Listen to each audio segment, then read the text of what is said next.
Chapter 657.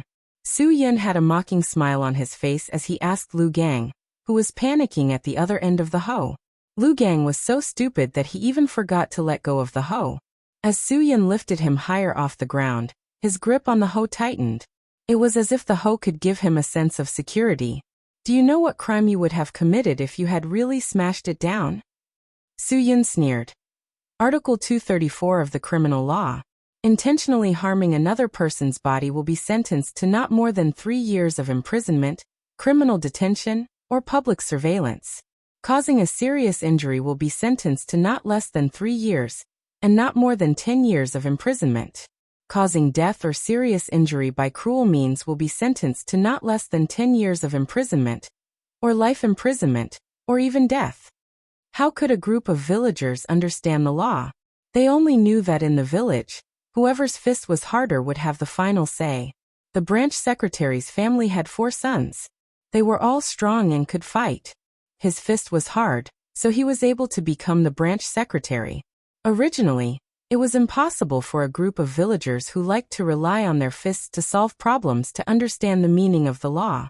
Perhaps they had heard of the need to be good citizens who followed the law, but there were very few who actually followed the law. If the law was really used to solve the problem, most of the villagers in the village would have broken the law. At least 30% of the villagers had bought their wives. This would implicate a large number of people who had committed the crime of human trafficking. Su Yun looked at the group of bewildered villagers and shook his head helplessly. Forget it, you won't understand even if I tell you. Then I'll use a more direct method to tell you. If you had hurt someone just now, it would be 100 times worse, no 10,000 times worse. As soon as his voice fell, Su Yun suddenly threw the hoe in his hand horizontally. Lu Gang, who was caught off guard, was directly thrown out. The inertia caused him to violently slam into the thick willow tree in front of old Ruan's house, and then fall heavily to the ground. This caused Lu Gang's internal organs to be in a mess. Lu Gang was in so much pain that he rolled on the ground. Su Yun suddenly stepped forward and fiercely wedged the hoe down. The hoe was like a bolt of lightning.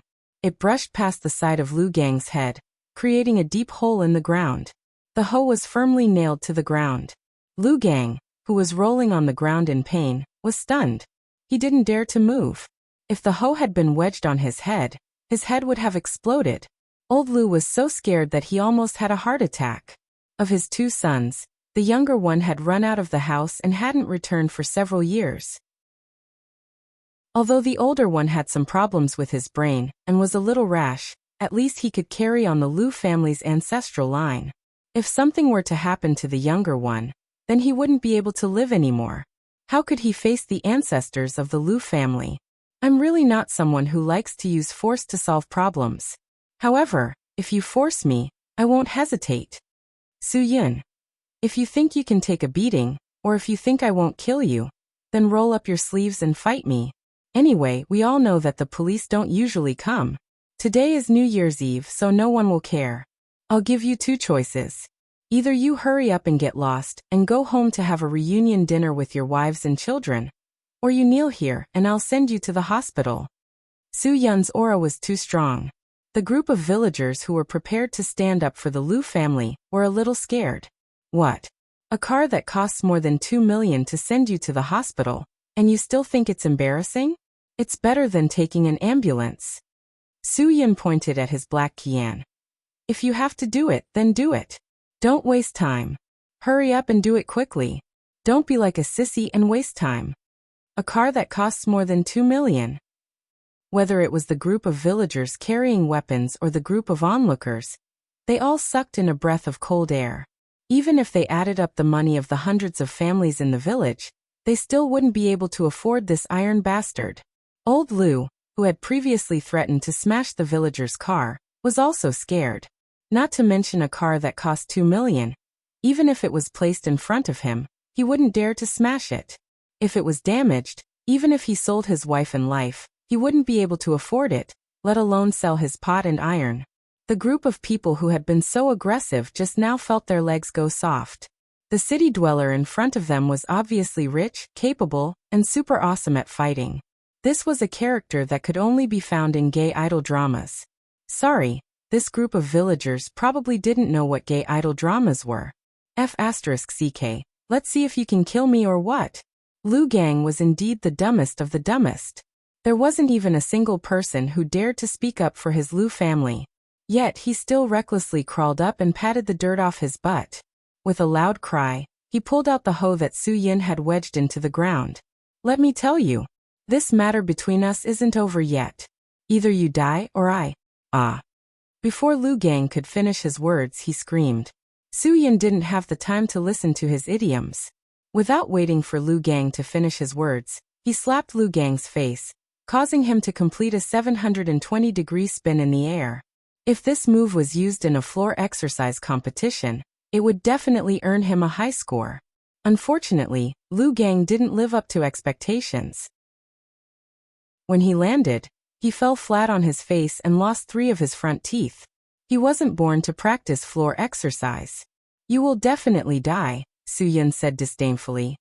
You are really the same as your brother Lu Bao. I gave you face but you don't want it. On the side, old Lu was suddenly shocked by Su Yun's words. He stared at Su Yun, the god in front of him, and suddenly burst into tears. Do you know where my son Lu Bao is? Little brother, I beg you, tell me where my youngest son is. I will kneel and apologize to you.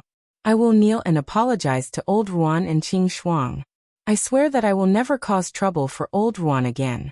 I only beg you to tell me where my youngest son is.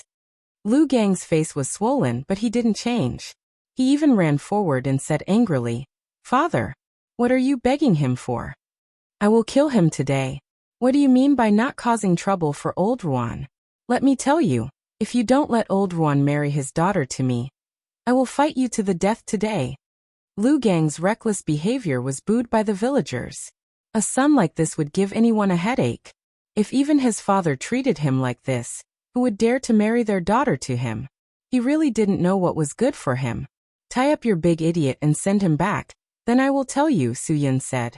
Old Lu was stunned for a moment, but in the end, he followed Su Yun's instructions and gave a look to his nephews who had come to help. The people who had come to deal with Su Yun all turned their attention to Lu Gang. As Lu Gang cursed and struggled, the crowd tied him up like a dumpling. Even so, Lu Gang was still shouting about how he would kill someone, and how he would kill someone. He didn't keep a low profile at all. Bufifan couldn't stand it anymore. He took off one of his socks and went forward to stuff it into Lu Gang's mouth. Shut your stinky mouth and let this brother's sock smoke you properly. You can speak only when it is done. Ah! Lu Gang's eyes were as big as a cow's egg, but he couldn't say anything else. Old Lu was really annoyed by his eldest brother, so he could only let a few people carry him home first, while he stayed behind to find out about his youngest son's whereabouts. This was the first time he had heard about his youngest son's whereabouts, so he was really excited. Little brother, tell me quickly, I will kneel to you. Don't kneel to me. Because of you, you have caused so much trouble for the Ruan family and Qing Shuang. If you want to kneel, kneel to her. Su Yun didn't hold back. He didn't have any intention of giving face to the other party just because he was older. When old Lu heard this, he didn't hesitate to walk to Ruan Qing and kneel in front of her. Qing Shuang, Uncle Lu has been wrong all these years. Please forgive me. Uncle Lu, what are you doing? Get up, get up. Even if you didn't come to me today, I would have gone to you and told you about this. Ruan Qing Shuang went forward to help old Lu up. Lu Bao is now locked up in Hudong prison. He is suspected of gambling, theft, fraud, extortion, usury, and other crimes, so he was sentenced to 3 years in prison. Old Lu felt dizzy. No wonder his son didn't come back. It turned out that he was sentenced. Uncle Lu, I was also in Hudong at that time. I was friends with Officer Qin who was there at that time. I helped Lu Bao to plead for leniency. 3 years is already a very light sentence. Ruan Qing Shuang said. So Uncle Lu, don't be sad anymore. As long as Lu Bao performs well, he may be able to get a reduced sentence. If you have a chance, go and see him. Maybe he will work hard to get out of prison as soon as possible. Su Yin admired Ruan Qing Shuang the most. She repaid evil with good. At that time, Ruan Qing Shuang secretly told Qin Wan, that although Lu Bao was a scoundrel who deserved it, he was still from her hometown. She still hoped that Qin could tell the people in prison to take care of him. These were all told by Qin to Su Yun after the incident. Su Yun pretended not to know. Qing Shuang. Uncle Lu is sorry for you, sorry for your Ruan family. Old Lu's tears, no one knew whether he was crying for his son, or because he was ashamed of his behavior. Old Ruan and his wife also came out of the house. Old Ruan went forward and said, Old Lu, don't mention the past. Let bygones be bygones. Old Ruan, your family is called good people get good karma. Old Lu said, Qing Shuang is successful now. She even found you such a good son-in-law. You two can go to the city to enjoy life in the future. Alas, good people get good karma. I brought this upon myself. Old Lu said as he turned and left. His back looked very lonely. Good people get good karma. This saying was not wrong at all. The villagers who originally looked down on the Ruan family came forward one after another, fawning and asking about their well-being. This was because they all knew that if they had a fellow villager in the city in the future, they would have a place to stay if they really went to do something. Humans had a reason for everything they did. If you had no value, no one would treat you well and flatter you. If you had value, people would flatter you. This was a layer of interpersonal relationships that could never be changed. Moreover, in this society, there were too many such people who were good at flattering and sucking up to others. Everyone would have a so-called friend who would come forward if he needed you and stay behind if he didn't need you. This was the kind of person. This kind of person would only appear when he thought that you could help him. And when you had no value to him, he would never contact you. After so many years, Old Ruan's house was crowded for the first time. More and more villagers came to greet the new year. More and more people brought their children to say hello because Ruan Qingshuang would give all the children a handful of delicious snacks that they had never seen before. The New Year's bell rang. Bright fireworks were set off in the open space in front of Old Ruan's house. This was the first time someone set off fireworks in this barren mountain village. Even the son of the party secretary didn't set off fireworks on his wedding day.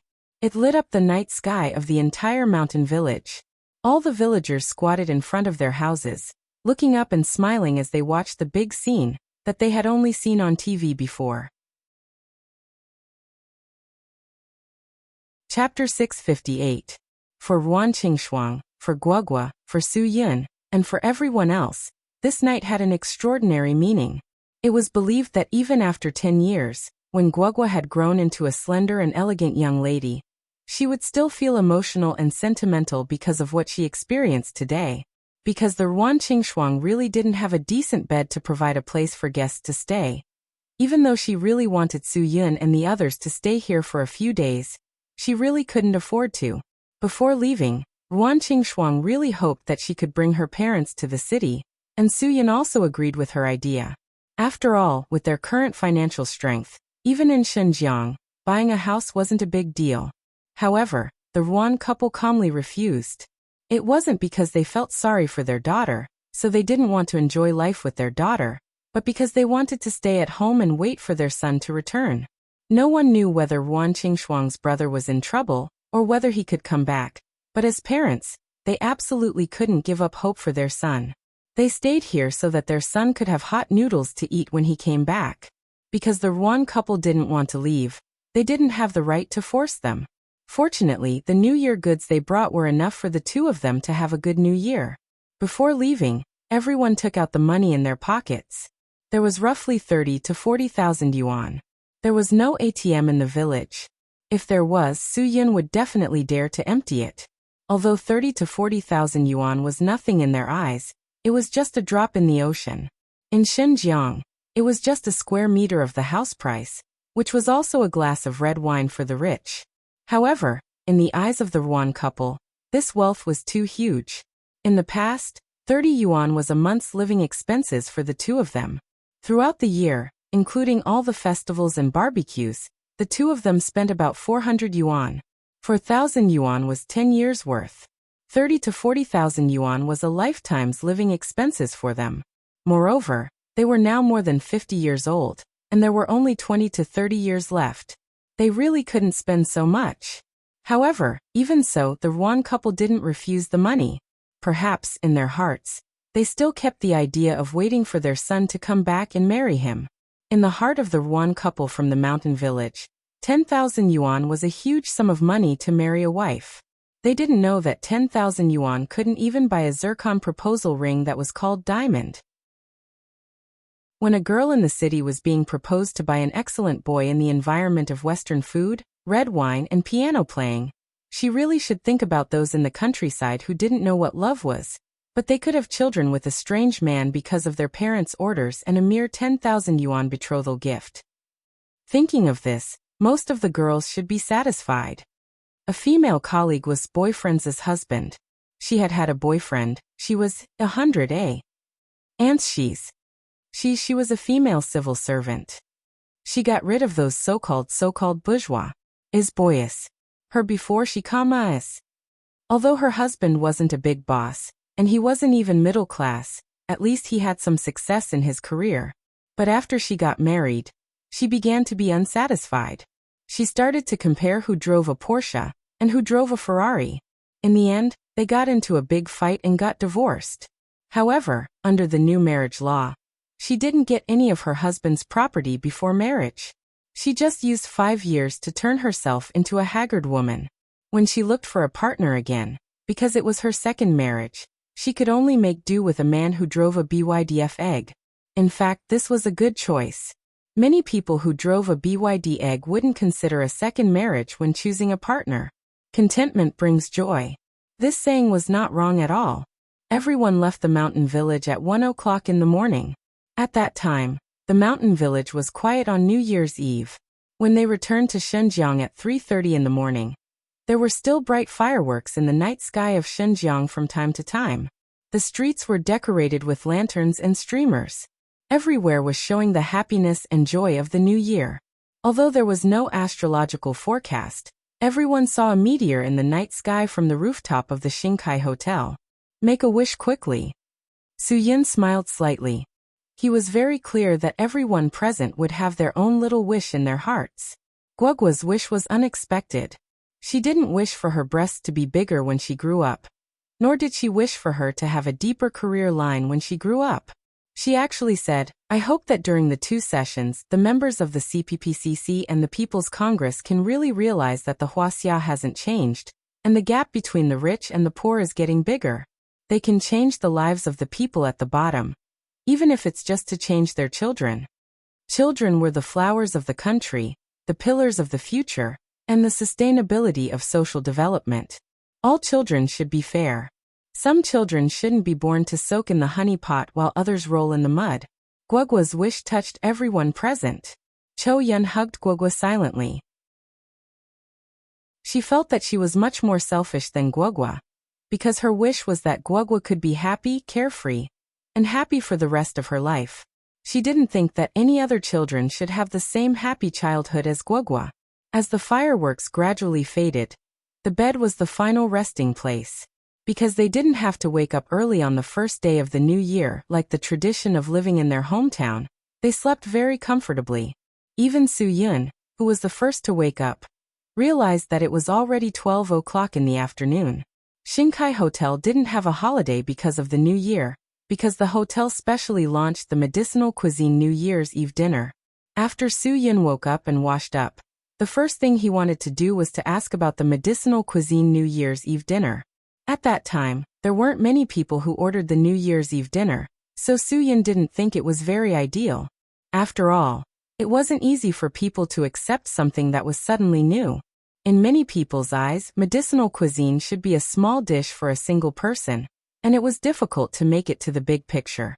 However, Xingkai Hotel was such a big hotel, and it arranged medicinal cuisine on such a big stage, like the New Year's Eve dinner. It was normal that some people couldn't accept it. However, to Su Yun's surprise, the F&B department brought him a piece of good news. The medicinal cuisine New Year's Eve dinner last night inexplicably became the most popular New Year's Eve dinner. He didn't know which family's child who ordered the medicinal cuisine New Year's Eve dinner posted the picture of the medicinal cuisine New Year's Eve dinner on Weibo, and it became popular in a short period of time. Within half an hour, the F&B department of Xingkai received more than 200 calls to order the meal. In the end, all the tables were arranged, And there were even people who came to order the meal. Some obsessed family members even insisted on waiting until the guests finished eating and left. It wouldn't be too late for them to start eating then. Perhaps the characteristic of medicinal cuisine struck a chord with everyone who paid for the New Year's Eve dinner, because they all hoped that their parents could eat something more nourishing, live a little longer, and have more days to fulfill their filial piety. This was the mutual affection between family members, and this affection was the most easily poked point on New Year's Eve. Within half an hour, the medicinal cuisine New Year's Eve dinner had become the best New Year's Eve dinner to fulfill filial piety on the internet. How could there be no filial son who paid for it? Therefore, the popularity of the medicinal cuisine New Year's Eve dinner was definitely not a coincidence. It was something that was produced in accordance with the times, the people, and the needs of the people. After all, it was a 5-star hotel, and the price of the medicinal cuisine New Year's Eve dinner was not low because of its novelty. There were prices ranging from 6,666 yuan to 9,999 yuan. However, people who could afford the New Year's Eve dinner did not care about a few thousand yuan. Almost 95% of the 200 to 300 tables of medicinal cuisine New Year's Eve dinner had the highest standard of 9,999 yuan. It was glorified in the name of lasting forever, hoping that the whole family would be happy for a long time. In addition to the New Year's Eve dinner, the F&B department of Xinkai earned a bag full of gold and silver last night. This business was really off to a good start. Su Yin expressed his heartfelt gratitude to all the staff who fought on the front lines and immediately promised that all the staff who worked overtime would receive a red packet. There were more and more people who went on holiday during the Spring Festival. Therefore, during the entire holiday, there was an endless stream of customers at Xinkai. A high-end group had to book a high-end hotel like Xinkai. In terms of cooperation with the travel agency, the housekeeping department proposed a new policy, and as expected, it was very profitable. Everything in Xinkai Hotel was carried out step by step. Everyone was doing what they were supposed to do. During the Spring Festival, there was no trouble or harassment. Su Yin definitely fell in love with this kind of life. He did not know when he would be able to be so carefree. Now there were 3 big crises surrounding him. Big boss Bao Tianxia was trying to rope him in. Hades King Leng Chun was threatening him. And Butcher Huang Xiong and Taiwan's 3 Lotus Clubs had to deal with. The 6th day of the Spring Festival was a good day. It seemed that all the work that had stopped because of the Spring Festival had resumed. Qinwan Erchang and the others had all returned to Xinjiang to reunite with them. Su Yin still did not see Lin Ge. Perhaps Gu Zuiren was really hurt this time. In the afternoon before sunset, Wu Yuandong also appeared at Xinkai Hotel. When he left, Su Yin did not ask him where he was going to celebrate the Spring Festival because he did not know if Wu Yuandong had any family members. Some words could not be said carelessly. It was easy to hurt people's feelings. Su Yin would not do such a thing. Wu Yuandong knew that Su Yin was curious, so he spoke first. I went back to Taiwan for 2 reasons. First, I wanted to find out what Ji Feng was doing. Second, I wanted to go home. Although there are not many people at home, there should be some people around. It's so dangerous to go home. Aren't you afraid that Ji Feng will send people to catch you? Su Yin smiled. I'm afraid that he has already arranged for his people to come to the mainland. Wu Yuandong shrugged. He already knows that I'm still alive. Huang Xiong and Ji Feng have contacted each other. Obviously, Ji Feng will vent all his anger on us. He must already know that the firearms have been investigated by the police. Su Yin was stunned for a moment. Huang Xiong was really black-hearted. He's trying to kill someone with a borrowed knife. That's right. Wu Yuandong said. Originally, I wanted to talk to young Miss about the current situation after Ji Feng left Taiwan. But I didn't expect that after Ji Feng left Taiwan, he had his trusted aides secretly keep an eye on the president and young Mississippi. I really didn't have a chance to get close. I know that Ji Feng must have already arrived in Xinjiang. Our trouble is here, so I rushed back as fast as I could. Su Yin shrugged. Since Huang Xiong wants to kill with a borrowed knife, can't we give him a taste of his own medicine? Wu Yuandong did not understand what Su Yin meant. They did not have the conditions to give him a taste of his medicine. Chapter 659. Since Ji Feng had already joined forces with Huang Xiong in Xinjiang, Su Yin could only make use of his time. When he took the initiative to call Bao Tianxia was naturally overjoyed. However, at the same time, there was also a trace of doubt in his heart. Why would Su Yin, who had always rejected his attempts to rope him in, suddenly take the initiative? Clearly, there was something fishy about this matter. Of course, Bao Tianxia was not the only one who could see that there was something fishy about this matter. The thousand-faced Guanyin beside him was definitely not someone to be trifled with. After Bao Tianxia hung up the phone, Li Chun raised his doubts. Big boss, there's a reason for this. Perhaps Su Yin is taking the initiative because he wants to use your desire to rope him in to do something for him. So what? Using is mutual. If I'm not using him, why would I rope him in? Bao Tianxia asked with a slight smile. Even if there was something fishy, Bao Tianxia felt that it was worth a try. As long as Su Yin could help him with the matter in the Xing'an mountain range snow forest, so what if he was used by Su Yin once? Li Chun nodded. It seems that Su Yin has already thought it through. He's making a deal with you. The bargaining chip you offered might not be what he wants, so he rejected it. Now that he has something you can do for him, he suddenly contacted you. If I'm not wrong, he has the bargaining chip he wants. Bao Tianxia's smile was unfathomable. That's right. I want to see what kind of bargaining chip he wants.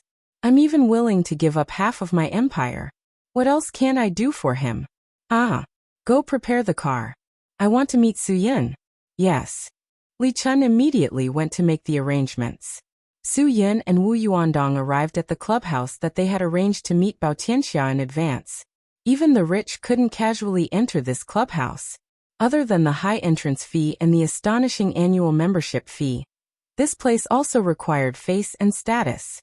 If one wasn't a nationally or internationally recognized businessman or celebrity, one wouldn't have the qualifications to join the club.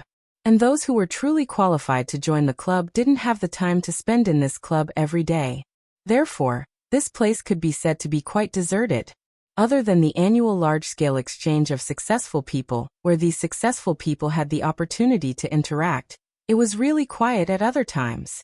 The fact that Bao Tianxia was able to arrange a meeting in this clubhouse proved that he wasn't an ordinary person. After Su Yin mentioned Bao Tianxia's name, he was immediately treated as a VIP. Two beautiful receptionists guided Su Yin and Wu Yuandong to the room that Bao Tianxia had arranged for them. They were served the best wine and cigars, and the most perfect service. Su Yin even believed that if he asked the two beautiful waitresses to help him take off his clothes and take a shower, they would do it without hesitation. The treatment enjoyed by the upper class was simply too great. If Su Yin were to describe it, this place would probably be heaven on earth.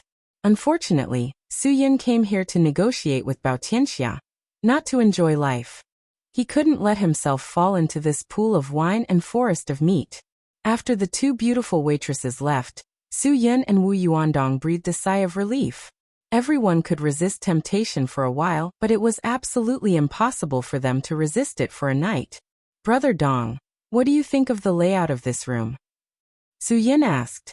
Wu Yuandong nodded. The person who arranged this room must know feng shui, but I'm not interested in it. What I'm more interested in is the calligraphy and paintings in this room. If I'm not wrong, this vase should be from the Ming Dynasty. If it's real, it should be worth a lot. Su Yin shrugged his shoulders. I think it should be real. If I'm not wrong, Bao Tianxia isn't just a member of this club. Are you saying that all of these things could be his? Wu Yuandong was stunned for a moment before he exclaimed, You're right. Aside from his identity as a big boss, he's also an antique collector. These bottles and jars might be precious antiques to us, but they're nothing to him. Su Yin nodded. Maybe. Footsteps could be heard from afar. Wu Yuandong glanced at Su Yin. He's here. You really made us wait for a long time. Su Yin deliberately raised his voice. The door was pushed open by the beautiful waitress, and Bao Tianxia strode in. Brother Su, I'm really sorry. I rushed to Xinjiang from Yanjing after receiving your call. It's mainly because you're so mysterious. Weren't you in Qingdao before? Why are you suddenly in Xinjiang? Big boss, let's not beat around the bush. You probably know when I came to Xinjiang like the back of your hand. Su Yin said. The person who's really mysterious is you. I thought you'd be waiting for my reply in Qingdao, but I didn't expect you to come to Yanjing in the blink of an eye. It's the end of the year. There are too many things to do, Bao Tianxia said. Also, I have to make preparations. If Brother Su isn't willing to cooperate with me, I can only use other methods. Of course, I have to use my connections to find a way. In today's society, don't we rely on Qianlei to build relationships? When it comes to matters, it's hard to do anything at the last minute. That's why I have to move around during the holidays. Su Yin said apologetically, Big Boss is busy every day. Am I holding you up? Brother Su, you know that nothing around me is more important than your matters, Bao Tianxia said happily. Bao Tianxia said, Your matter is my most important matter. I think that as long as I show my sincerity, Brother Su will also show his sincerity to me. When I can make you feel that my matter is your matter, then wouldn't we be able to cooperate better? Ha ha ha, I'm a few years older than you, so of course, I have to set an example. Big Boss is really Big Boss. Your thoughts are much higher than ours. Su Yun's words were the most flattering words he had ever said to Bao Tianxia. Bao Tianxia laughed. In that case, let's get straight to the point. Brother Su, are you going to introduce this friend to me first, or do you want to get straight to the point? Wu Yuandong. Su Yun said. My friend is also here to help me with this matter of asking the Big Boss for help. Li Chun smiled and poured tea for the three of them. Is that so? Boss Su, why do I feel that you contacted Big Boss to help you because of your friend's matter? Maybe, who knows? Su Yin shrugged. Since he brought Wu Yuandong here, he wasn't afraid that they would think too much. Hello, Big Boss, Wu Yuandong said. Bao Tianxia smiled and looked at Wu Yuandong. After a long time he smiled. Brother Su, it seems that this brother Wu also helped you in Xing and Mountain, right? Now I'm really curious. What's so difficult for the two of you to work together? Asking me for help? You think too highly of me. Su Yun said, Big Boss, don't underestimate yourself. Whatever we can do you can do too, Big Boss. You can do what we can't do, Big Boss. Isn't that right? Then I'm really interested. Bao Tianxia made an expression of listening attentively. Big Boss is knowledgeable. You should have heard of Huang Xiong. Su Yin didn't beat around the bush and went straight to the point. It was meaningless to beat around the bush with smart people like Bao Tianxia and Li Chun. It would only be a waste of time. Bao Tianxia didn't answer or deny. Li Chun said, Are you talking about Butcher Huang Xiong? The guy who relies on arms dealers to make a living? That's right. Su Yin said, Big Boss, to tell you the truth, I'm not afraid of touching your sore spot. You provided so many excellent weapons and equipment to your Viper expedition team. I'm sure you know a lot of middlemen like Huaxia who rely on arms dealers to make a living. Huang Xiong should be one of the more famous ones among them. I think you must have some connections with him. Bao Tianxia finally reacted. He nodded. That's right. I do know Huang Xiong and I've bought a lot of things from him. According to our relationship, he and I should be considered as business partners who have had business dealings before. Su Yin smiled.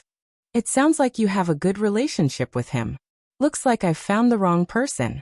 Brother Su, I said that nothing is more important than your business.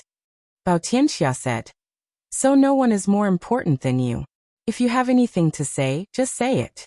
Trust me, I'll definitely stand by your side. Su Yin wanted Bao Tianxia to say, He wants to kill me now. Bao Tianxia didn't say anything. He just looked at Su Yin quietly. Li Chun spoke for Bao Tianxia again. Manager Su, you must be joking. Although Huang Xiong is a super expert, it's easier said than done to kill you. You're not even afraid of the emperor crocodile we raised in Qingdao Lake. Who else would you be afraid of? To be honest, I'm a little scared this time. Animals are animals after all. They're different from humans. Humans can use their brains and find helpers. Animals can't. That's why I'm not afraid of the animals in your lake, but I'm afraid of humans. Su Yin smiled. Boss, you don't think I'm joking, do you? I'm not joking. Bao Tianxia said. If it's just Huang Xiong looking for trouble with you, I don't think you'll look for me. After all, you owe me a favor. Tell me, who did Huang Xiong find to help him? And why is he looking for trouble with you? Su Yun spread his hands. I caused him to lose a batch of firearms. He was the one who blackmailed the firearms. Now the person who blackmailed the firearms is also in Xinjiang. He doesn't know that Huang Xiong was the one who blackmailed the firearms. I'm sure Huang Xiong will push all the blame to me. Who is he? Bao Tianxia asked. Wu Yuandong answered, Ji Feng. After a short silence, Li Chun frowned. The head of the Three Lotus Association's Crimson Metal Hall, Ji Feng? Huang Xiong is indeed powerful. He even dared to take the Three Lotus Association's goods. Isn't he afraid of causing trouble? He didn't take the goods that the Three Lotus Association wanted. Instead, he took the goods that Ji Feng wanted. That's why he's not afraid of causing trouble, Su Yun said. Bao Tianxia smiled. So this Ji Feng wants to rebel? Ha ha ha, he's really ambitious. I admire people like him the most. Ha ha ha, because I'm that kind of person. Brother Su, if you want me to help you deal with someone I admire, then you have to give me a good reason. Otherwise, I really don't know if I should help you. Su Yun smiled. He didn't fall into a passive position. I remember when we first met, boss, you said that my business is your business. You have to show me your sincerity first. Only then will I know your sincerity and treat you with sincerity. Isn't that right? Chapter 660. Big Boss, you are a smart person. Why ask when you already know the answer? Su Yun said. I invited you here because I know you are a sincere person. Bao Tianxia's smile was sinister and ruthless. Brother Su, all right, I can be a sincere person. But don't forget that people are equal. I hope that after I show you my sincerity, you will also show me your sincerity. Su Yun smiled and didn't say anything. He didn't promise Bao Tianxia anything, nor did he deny anything. Since you are here, don't leave tonight. I will arrange everything. Bao Tianxia smiled. There are all kinds of things you want to enjoy here. We are all men, so there is no need to restrain yourselves. England, France, Japan, America, as long as you want women, you can have them all here. Su Yun stood up and said, I am sorry, Big Boss. There is a saying that one should not accept a reward for nothing. I have something to ask of you, so how can I let you arrange it? If there is only entertainment left, then I will take my leave. If you have already arranged it, then you can invite Huang Xiong to enjoy it. Haha, after all, I caused Huang Xiong to have so many of his firearms confiscated. Just treat it as courtesy demands reciprocity. I will present Buddha with borrowed flowers and give him the opportunity to enjoy it. Brother Su, you really like to mess things up. Bao Tianxia smiled. Because of you, my things are buried deep underground. Because of you, Huang Xiong's things were confiscated. Aren't you afraid that Huang Xiong and I will work together to deal with you? Of course, it is not impossible. Su Yun said, Unfortunately, Big Boss wants me to live. Bao Tianxia said, I am convinced. Brother Su, you see my thoughts too clearly. I have to help you. Then I will take my leave. Su Yun stood up. Wu Yuandong also stood up. See the guest out. Bao Tianxia said lightly.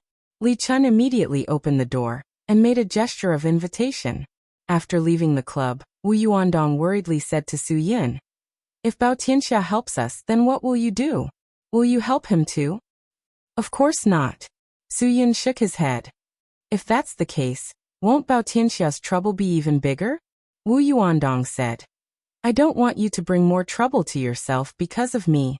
If that's the case, I'd rather not have Bao Tianxia intervene in this matter. Su Yun shook his head.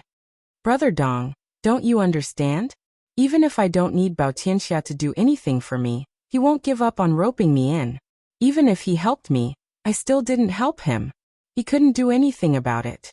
Unless I can find a second person who can bring him to the snow forest. Otherwise, no matter what I do, he can only choose to endure. But there can't be only one solution to anything. If Bao Tianxia finds another way to solve this matter, he will mercilessly attack you and take revenge on you. Wu Yuandong said, Haven't you thought about the consequences? Brother Dong, let's talk about this later. Su Yun said, Even if I don't use him, he can still find other ways to take revenge on me. But now, it seemed that it was impossible for him to find a second method. Even if he finds one, it won't work. Even if he wants to take revenge on me, I have my own way to deal with him. Wu Yuandong knew that what Su Yun said was reasonable, and he couldn't persuade Su Yun if he decided on something. Since Su Yun wanted to do this, he could only support him. If Su Yun was in trouble in the future, he would definitely accompany him to the end, even if he had to give up his life. After Su Yun left, Bao Tianxia smashed everything in the room, including the expensive Ming Dynasty vase. Li Chun didn't say anything. He quietly watched Bao Tianxia vent his anger. Bastard! Bao Tianxia's anger finally dissipated. He gritted his teeth and said, Su Yun, oh Su Yun, do you think that I can't do anything without you now? You ignored me, I endured. You used me, I endured. You asked me to help you kill someone who wants to cause you trouble, and I did it. But you didn't give me any sincerity. Before Su Yun left, he didn't promise Bao Tianxia that if Bao Tianxia helped him, he would help Bao Tianxia. That was why Bao Tianxia was so angry. If Su Yun had agreed today, the result would have been completely different. People who could achieve great things were always true to their words. They would never break their promises. But Su Yun didn't agree, which meant that he didn't really intend to help Bao Tianxia after Bao Tianxia helped him. Even a fool could see that Su Yun was openly taking advantage of the fact that Bao Tianxia couldn't do anything to him in the dark, so he was unscrupulous.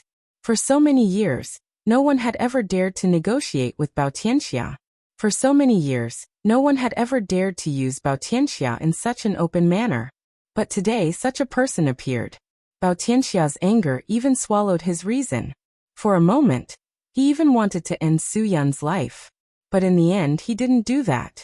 Even if there was only a trace of hope, he still wanted to get Su Yun's help. Before the Spring Festival, he went to the Ministry of Forestry, hoping to get a logging permit. But he was met with a face full of rejection. Now was the time for the government to strictly enforce discipline. No one would risk losing their job because of something that violated the law.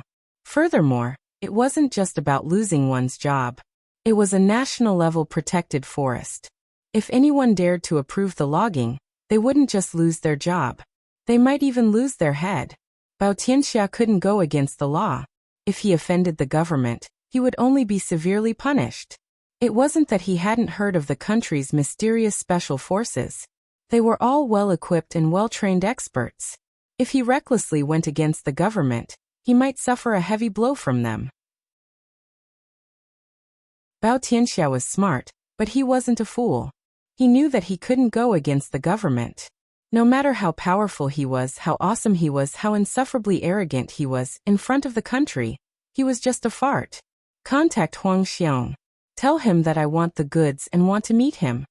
After venting all his anger, Bao Tianxia finally calmed down. Tell him to come to me now. Li Chun took a deep breath. Big boss, I still think you should think twice before you act. Now that we have been led by the nose by Su Yun step by step, we should teach him a lesson appropriately, and let him know that we are using him because we think highly of him. Don't let him always think that he is invincible. Bao Tianxia closed his eyes and waved his hand. Don't talk so much nonsense. You're not me. You don't know how much effort I've put into the Xing'an Mountain Range's ice forest. Do as I say. You have to understand that I'm not doing this to help Su Yun. I'm doing this to help myself. Even if there's only a small chance, I'll fight for it. Big boss, you've done enough. Li Chun let out a long sigh. I won't give up on Su Yun unless it's the last resort. But once he asks me to give up on him, I'll make him die more miserably than anyone else. I want you to investigate everyone around him. If he still doesn't know what's good for him after I help him, I'll make him pay the price. Bao Tianxia sneered. I can't bear to kill him, but I can kill everyone around him one by one. I can make him suffer until he agrees to help me. Li Chun's heart skipped a beat. It seemed that the boss was really angry. In the steaming room filled with steam, Huang Xiong was enjoying the tender caresses of the three beauties. This feeling was too cool. His anger and resentment seemed to have evaporated along with his tiredness. Huang Xiong let out a long breath. Although he had done business with Bao Tianxia many times, It was the first time that Bao Tianxia treated him so well. It was reasonable to say that Bao Tianxia was the boss who paid the money, and he was the supplier. He should be the one who arranged these things to enjoy life, but Bao Tianxia had arranged such a high level of treatment for him. Boss, if you want the goods, just say so. Why do you have to put on such a show? Huang Xiong squinted his eyes and enjoyed it very much. Bao Tianxia, who was in the steaming room with him, also stretched. I heard that Brother Xiong has encountered some trouble recently.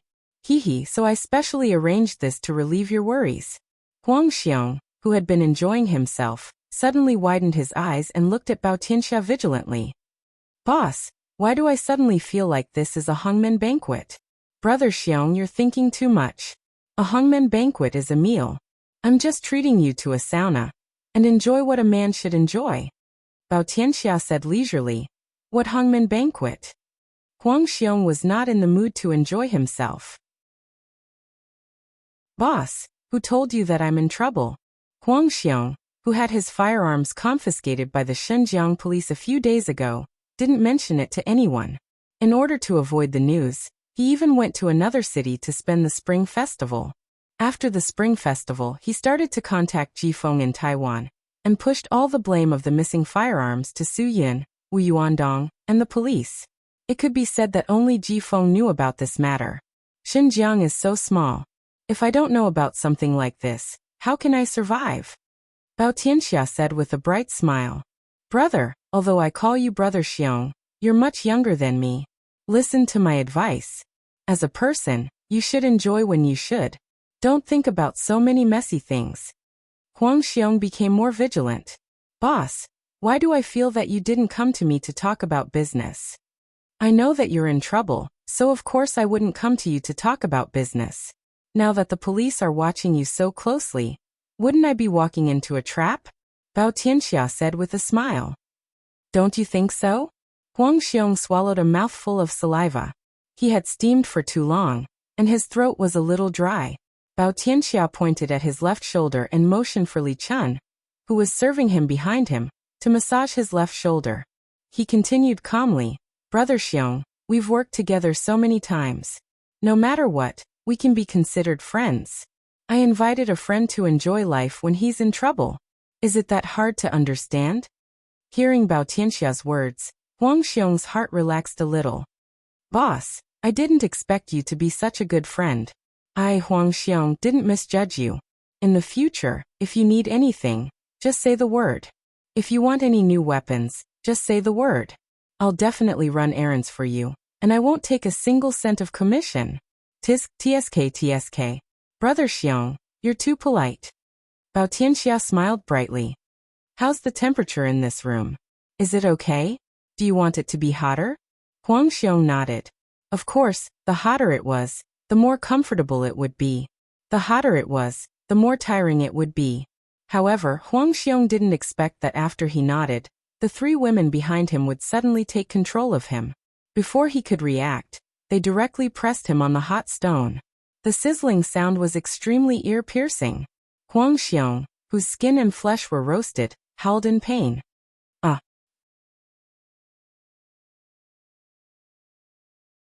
Chapter 661. Huang Xiong tried to struggle with all his might, but all he felt was an intense pain in his muscles.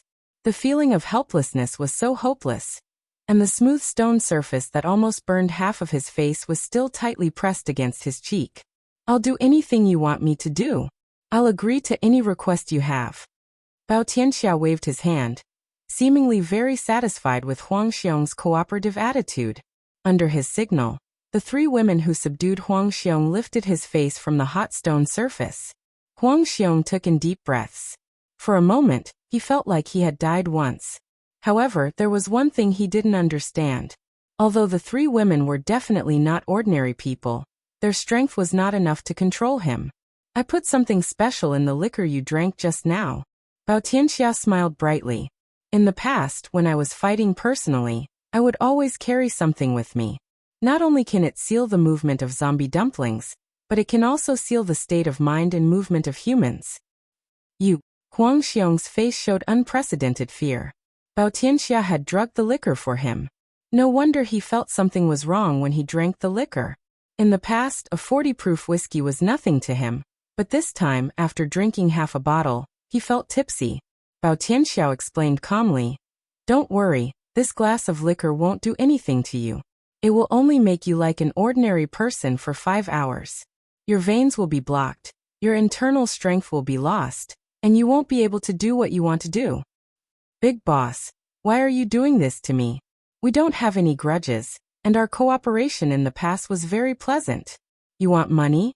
I can give you money, and I can even give you all of my money. Why are you doing this to me?" Huang Xiong couldn't stand the fact that he didn't even know why he died. Wouldn't that be too unjust? 5 hours was enough for Bao Tianxia to torture him. "Brother Xiong, do you think I'm a money grubber?" Bao Tianxia shook his head helplessly. "It seems like you still don't understand how I know you're in trouble in Xinjiang. Hee, your weapons storage place was raided by the police. You must be feeling bad, right?" Bao Tianxia's sinister smile made Huang Xiong completely stunned. How did you know? If I told you that Su Yun, who caused you to lose a large amount of firearms, is my friend, a very, very good friend, would you believe me?" Bao Tianxia said bluntly. Huang Xiong shook his head firmly. "I don't believe you. You two are not the same kind of people." Bao Tianxia raised his head and laughed. "Ha ha ha ha, even you don't believe me. It seems that he and I are not friends anymore. But even if we're not friends, I'll definitely help him settle the matter that I promised him." An unprecedented fear appeared in Huang Xiong's eyes. The feeling of being unable to exert any strength terrified him. He knew very well that he was completely powerless to resist any of Bao Tianxia's requests. If he resisted, he would suffer inhumane torture. Half of his scorched face was the best hint. "I want to meet a friend who is too gay," Bao Tianxia said. "You should know what I mean." "I don't understand," Huang Xiong said nervously. "Big boss, we can talk about it clearly." Bao Tianxia waved his hand, and the three women controlled Huang Xiong again.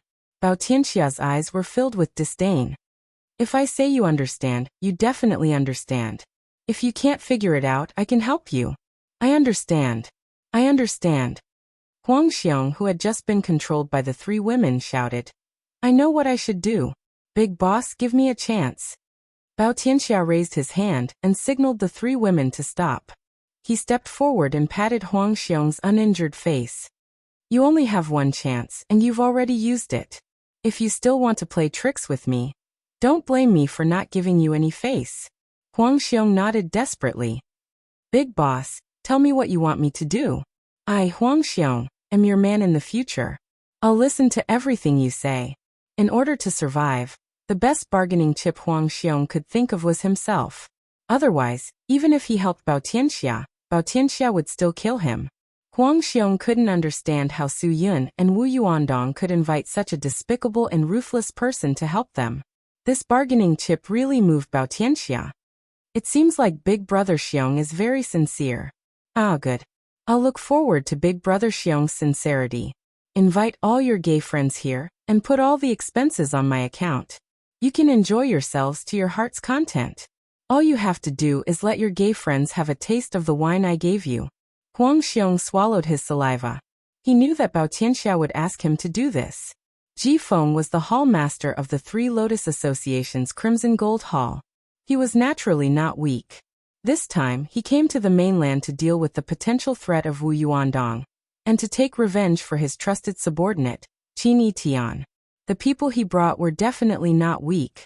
Even if Bao Tianxia had the strength to fight them head-on, both sides would suffer. Bao Tianxia was a shrewd person. He wouldn't do this kind of business. Since he had a way to take down the other party without moving a single soldier, why would he let the people around him risk their lives? Although Xiang Dong and the other experts were lying in ambush in the club, and could come out at any time to protect him, it was only an insurance to prevent the situation from spiraling out of control. Of course, the situation wouldn't spiral out of control. If it did, Huang Xiong would be the first to die. Huang Xiong didn't want to die. He valued his life more than anything else. Therefore, he would try his best to control what he could. Ji Feng was the hall master of the Crimson Gold Hall, the largest hall under the Three Lotus Association. He was 35 years old and looked very talented. Whether it was the way he handled things or his ability to do things, he was deeply admired by the Three Lotus Association's president. He was the youngest hall master of the Three Lotus Association, and the one who had been in the position for the longest time. Welcome, welcome. Warmly welcome. Huang Xiong's acting talent was probably acquired when he was in his mother's womb. There was no sense of disharmony at all. On the contrary, Ji Feng was a lot more careful. To be honest, he didn't trust Huang Xiong that much. After he gave the gold and jewelry to Huang Xiong 3 years ago, Huang Xiong disappeared without giving him the firearms. To Ji Feng, Huang Xiong was obviously an untrustworthy person. However, in order to get the firearms and Wu Yuandong back, he had no choice but to cooperate with Huang Xiong. The two of them were together for the sake of benefits, so Ji Feng felt that Huang Xiong didn't need to make such a big scene to receive them. The more Huang Xiong acted like this, the more Ji Feng felt that there was something wrong. Brother Xiong, if there's anything, we can just talk about it directly. There's no need to go through so much trouble. Ji Feng smiled. I didn't come to the mainland to have fun. There's nothing I can't enjoy in Taiwan. Huang Xiong knew that Ji Feng was cautious. He smiled and said, Hall Master Ji, what you can enjoy in Taiwan isn't my goodwill. Since you're already in the mainland, if I don't do my duty as a host, wouldn't it be against the principle of isn't it a pleasure to have friends from afar? Hall Master Ji, I'm being sincere. You can't not give me face. But something went wrong during the first cooperation between Brother Xiong and I. How can I trust Brother Xiong again? Although Ji Feng hated Huang Xiong to the bone, he also understood the simple principle of the host and the guest. This was the mainland, and it wasn't too far away. He had to restrain himself as much as possible. Huang Xiong hurriedly said, This is something I want to explain to you. Hall Master Ji, I wasn't able to give you the firearms on time previously because someone was behind it. The police had their eyes on me, so I could only escape. I've been on the run for 3 years. No matter where I go, I pay attention to integrity when doing business. That's why I contacted you previously and asked you to send someone over to take a look at the firearms. Who knew? Ji Feng frowned. What do you mean by someone was behind it 3 years ago? Hall Master Ji, I'm afraid you'll have to ask yourself about this. Huang Xiong said. The person who was behind it 3 years ago was probably the one who killed Qin Yi Tian and caused my firearms to be confiscated. You're talking about Wu Yuandong. Ji Feng's eyes widened in anger. Huang Xiong coughed a few times. Hall Master Ji, I don't dare to say this. The person who caused my firearms to be confiscated a few days ago was Wu Yuandong. Also, he has an extra helper with him who is quite strong. Ji Feng stared at Huang Xiong, as if trying to figure something out. Huang Xiong shook his head helplessly. Hall Master Ji, I'm being so sincere. You should believe me. If I had other intentions, I wouldn't have made it so clear to you. We don't just have to deal with one person. This is why I invited you and your brothers here to have some fun. Brother Xiong, then you must have a good chat with me today, Ji Feng said indifferently. His purpose for coming to the mainland was, of course, to retrieve the firearms. There was another important reason, which was to make Wu Yuandong leave this world forever. Recently, some of the things he did had aroused the president's suspicion. Big Missy was also unhappy with him. He couldn't let Wu Yuandong appear and cause trouble for him at this time. As long as he got the firearms, he could carry out his plot to usurp the throne. When the time came, he could force the president to marry Big Missy to him. Then all the problems would be solved. Ji Feng's ambition was huge. He couldn't wait to get everything from Taiwan. He had enough of putting on a facade in front of the president. Please, this is the most fun place in Xinjiang, Huang Xiong said. There's nothing you can't get, only things you can't imagine. Today the entire clubhouse is ours. Everyone will serve us. Brothers, just enjoy to your heart's content. Drink as much as you want and sleep with as many women as you want. Ha ha ha ha. Ji Feng had brought people to Xinjiang for days. These brothers had to search everywhere every day. Fatigue had already filled their bodies. At this time, to have such a paradise for them to enjoy was definitely better than anything else. Under Huang Xiong's lead, Ji Feng's subordinates quickly fell into a drunken stupor. No one would dislike this kind of heavenly treatment. No one wanted to go out and work. Since there was an opportunity today, of course, they would seize it and enjoy to their heart's content. Wine, drink as much as they wanted. Women, sleep as they wanted. This was the biggest wish of these people at this moment.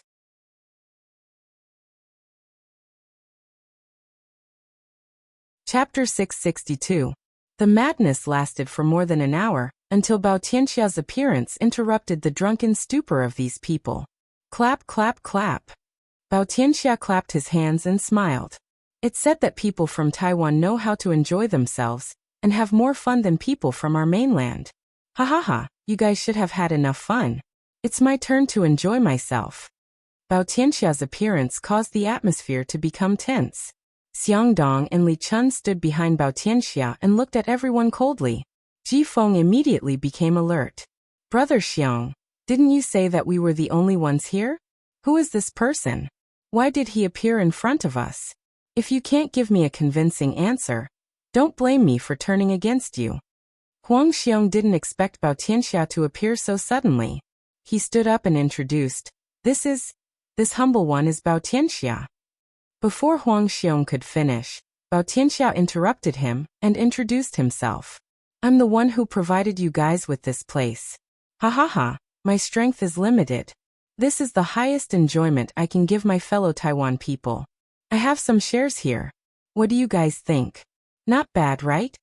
Huang Xiong heaved a sigh of relief. He thought that Bao Tianxia would directly make things clear.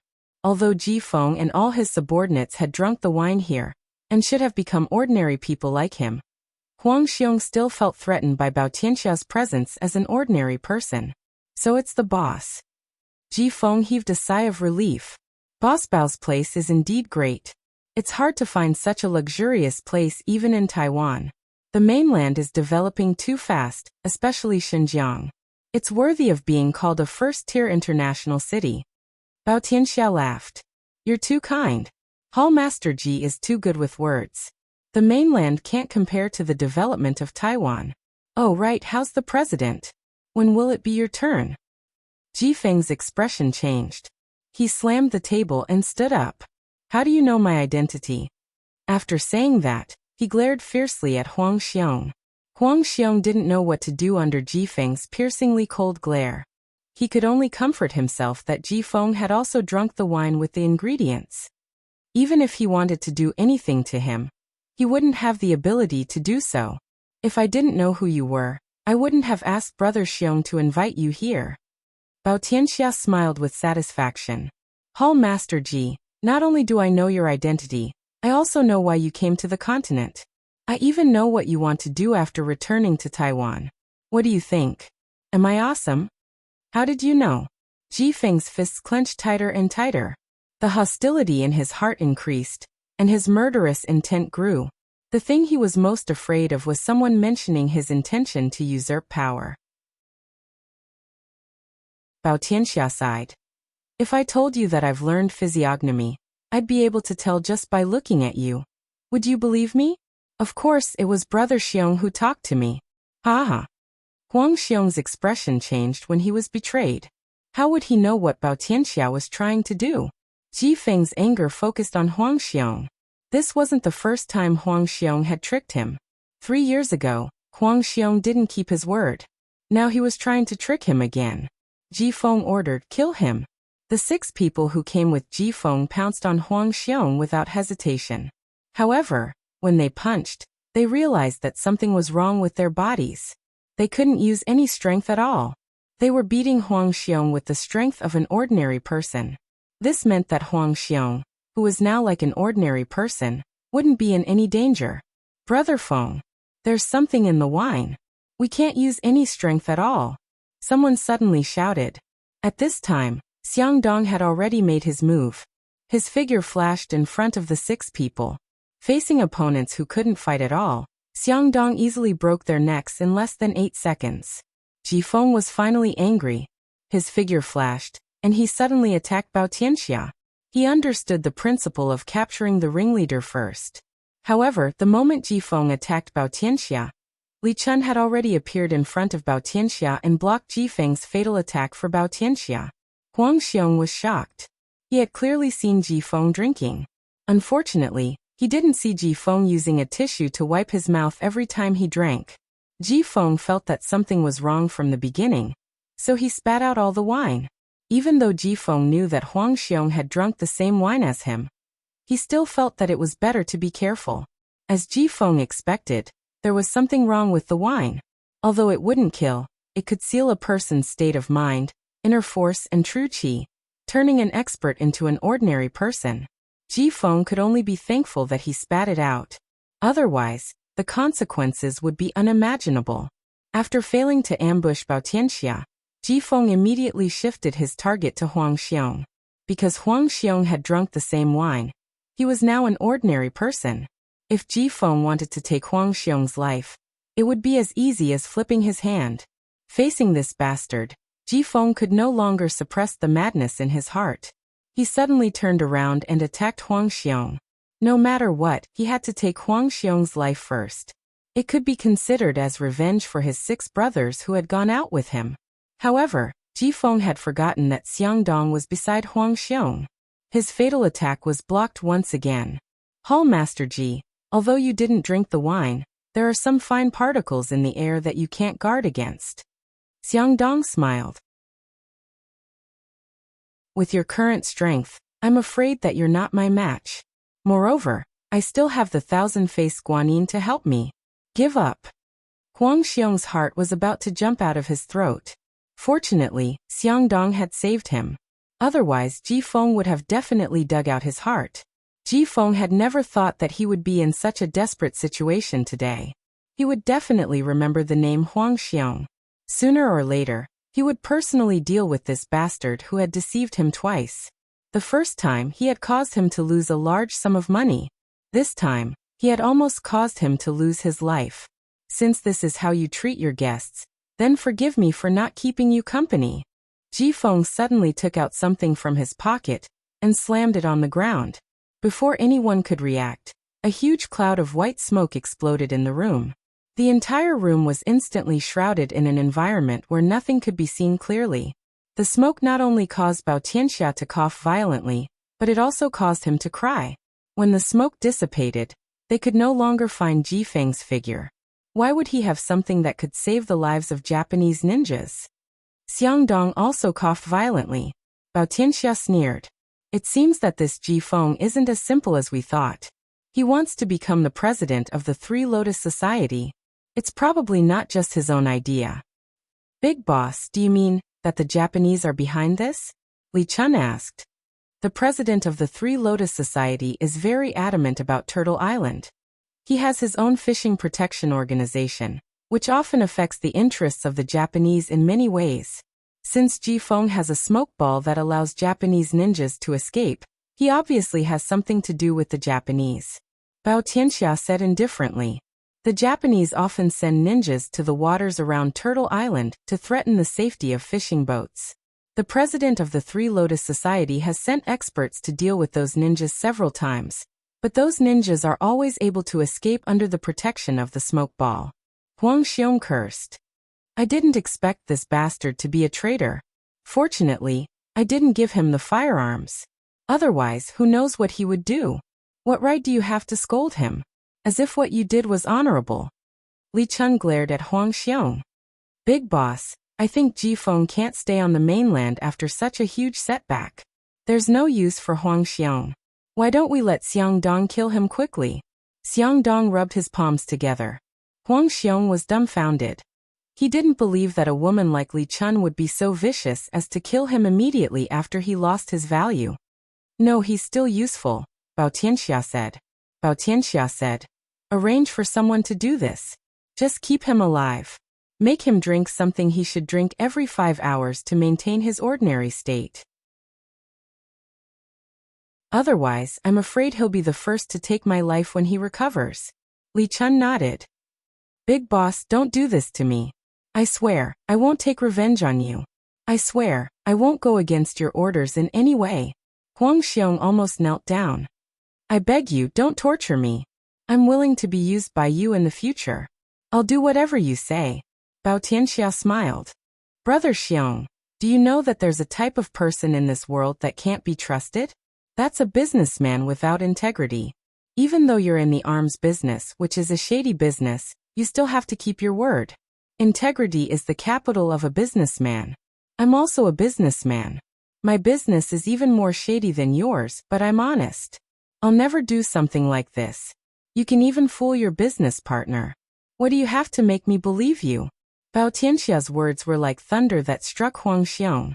Huang Xiong felt that he had fallen into an abyss of eternal damnation. If Bao Tianxia continued to supervise him like this, then his life would definitely be worse than death. Big boss, please give me a chance. I'm begging you. Huang Xiong made his final struggle.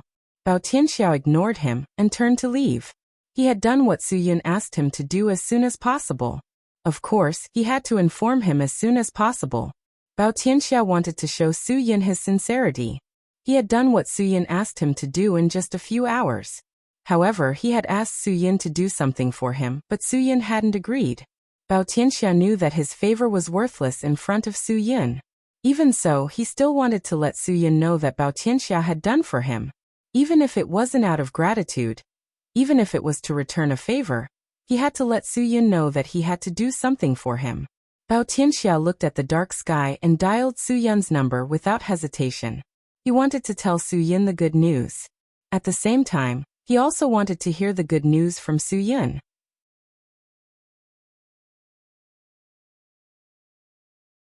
Chapter 663. Su Yun and Ruan Qingshuang were packing up Guogua and Bu Fifen's supplies for school when they received a call and went to look for Wu Yuandong. Ruan Qingshuang didn't know who Su Yun was talking to, but she could tell something from Su Yun's expression.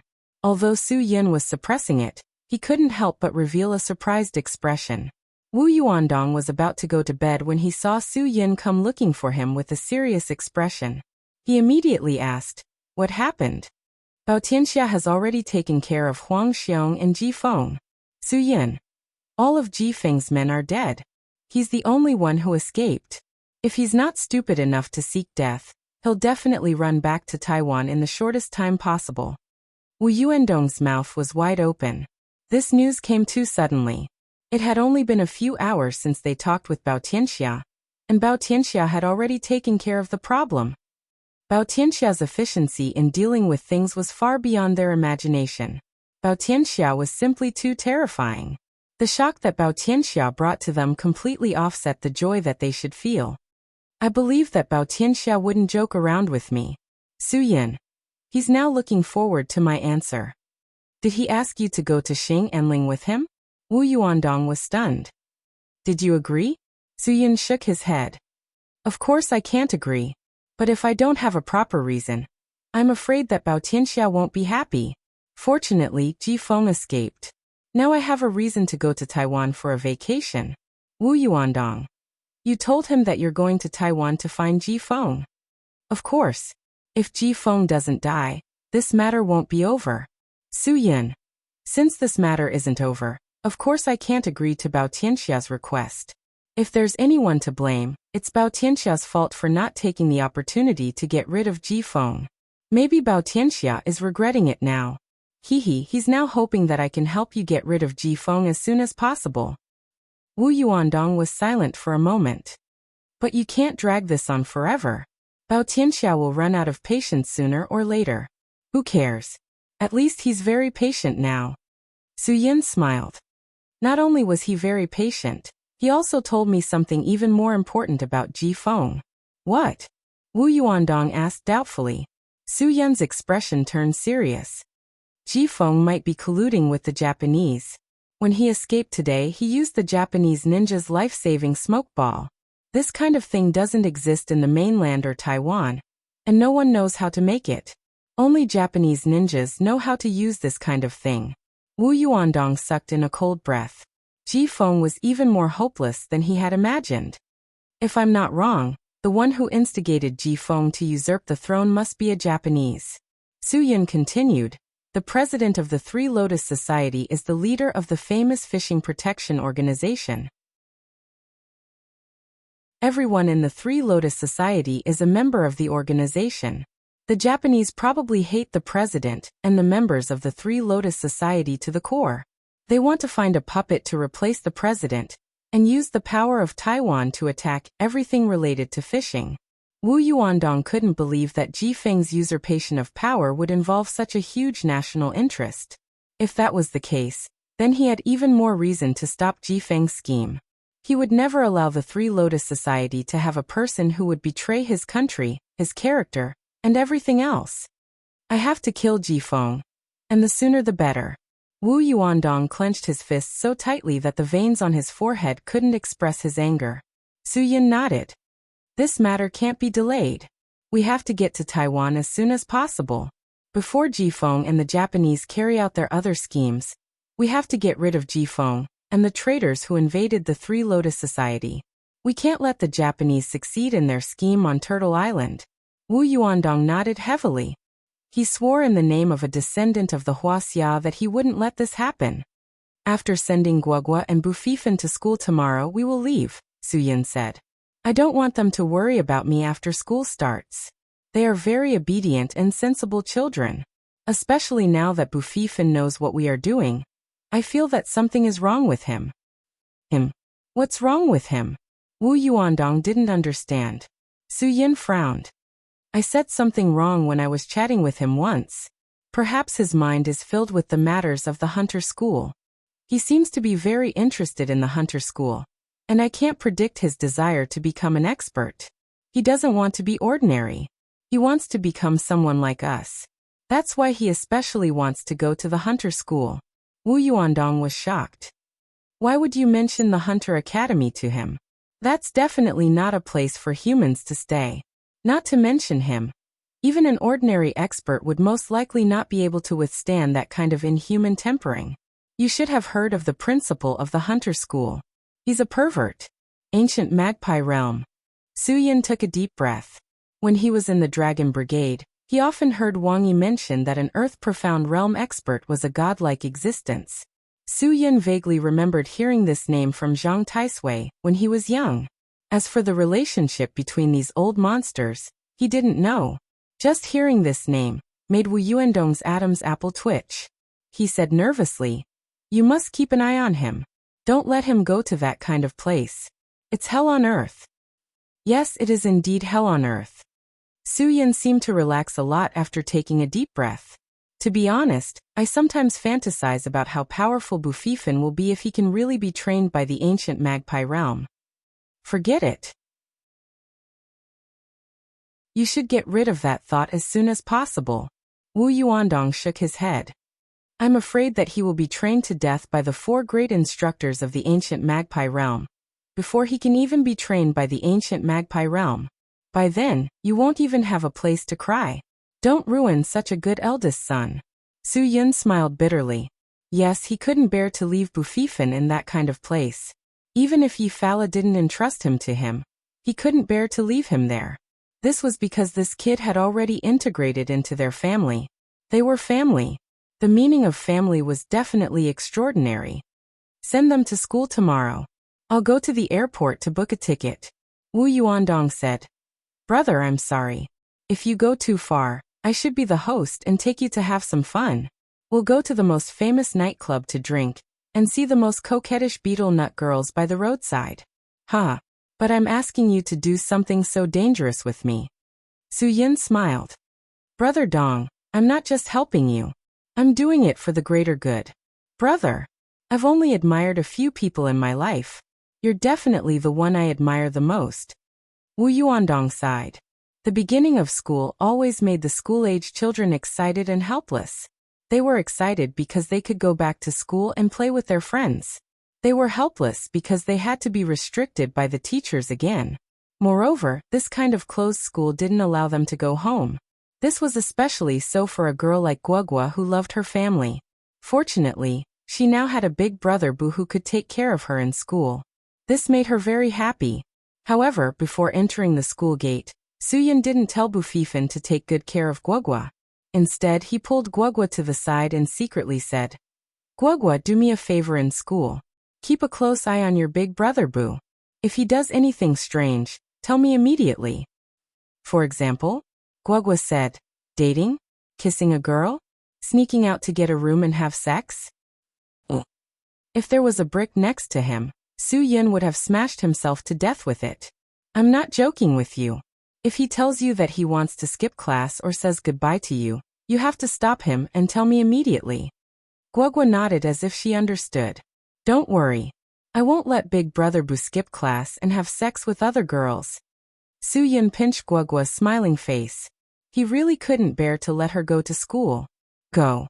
Listen to the teachers and build a good relationship with your classmates. Don't worry.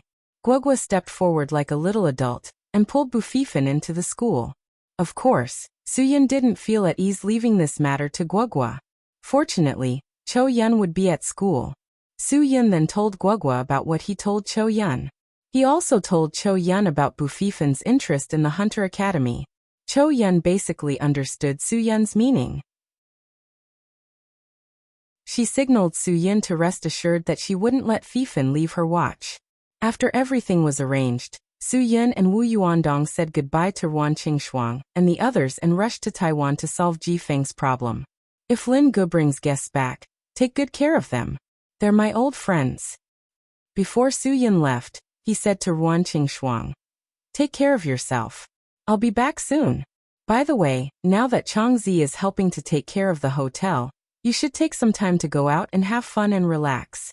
Find a weekend when Wanner is also resting and go to Guqin Island to find Tangjiu. Also, take a look at the construction of my film and television plaza. Don't worry about me. Take care of yourself.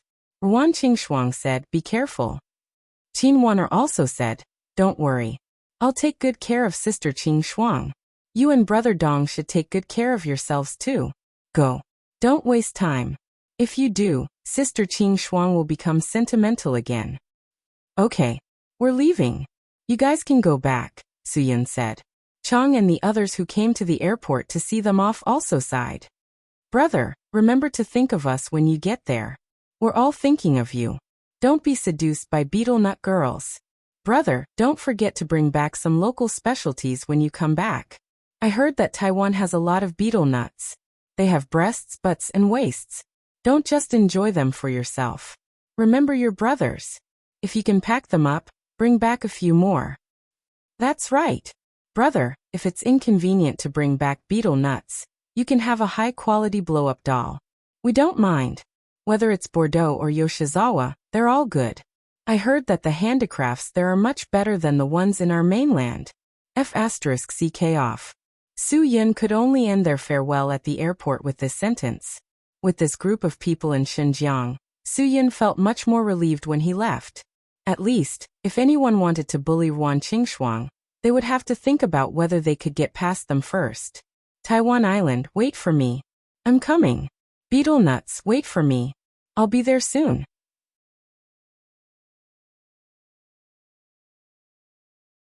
Chapter 664. Taiwan Island was a large island on the southeast coast of Huaxia. It faced the Pacific Ocean to the east, the East China Sea to the north, and the South China Sea to the south. It was separated from the mainland by the Taiwan Strait. More than 20 million residents lived on this 36,000 square kilometer island. The population density was quite large. Tracing back to history, this place was also called Izhou and Liuqiu. But no matter what it was called, it was an inseparable part of the sacred territory of Huaxia. This beautiful and rich treasure island inherited and carried forward the profound heritage of Huaxia culture. It was a perfect combination of fashion and simplicity. It was not only a good place for tourism, but also a city with a very developed economy and technology. For anyone who had the opportunity, Taiwan Island was a beautiful place that couldn't be missed. By the time Su-yin and Wu Yuandong got off the plane, it was already evening. The two of them got into a taxi and drove along the coastal road. Su-yin enjoyed everything. If you're really here for a vacation, you must be in a great mood right now. Even if I'm here to cause trouble, I can't suppress my excitement.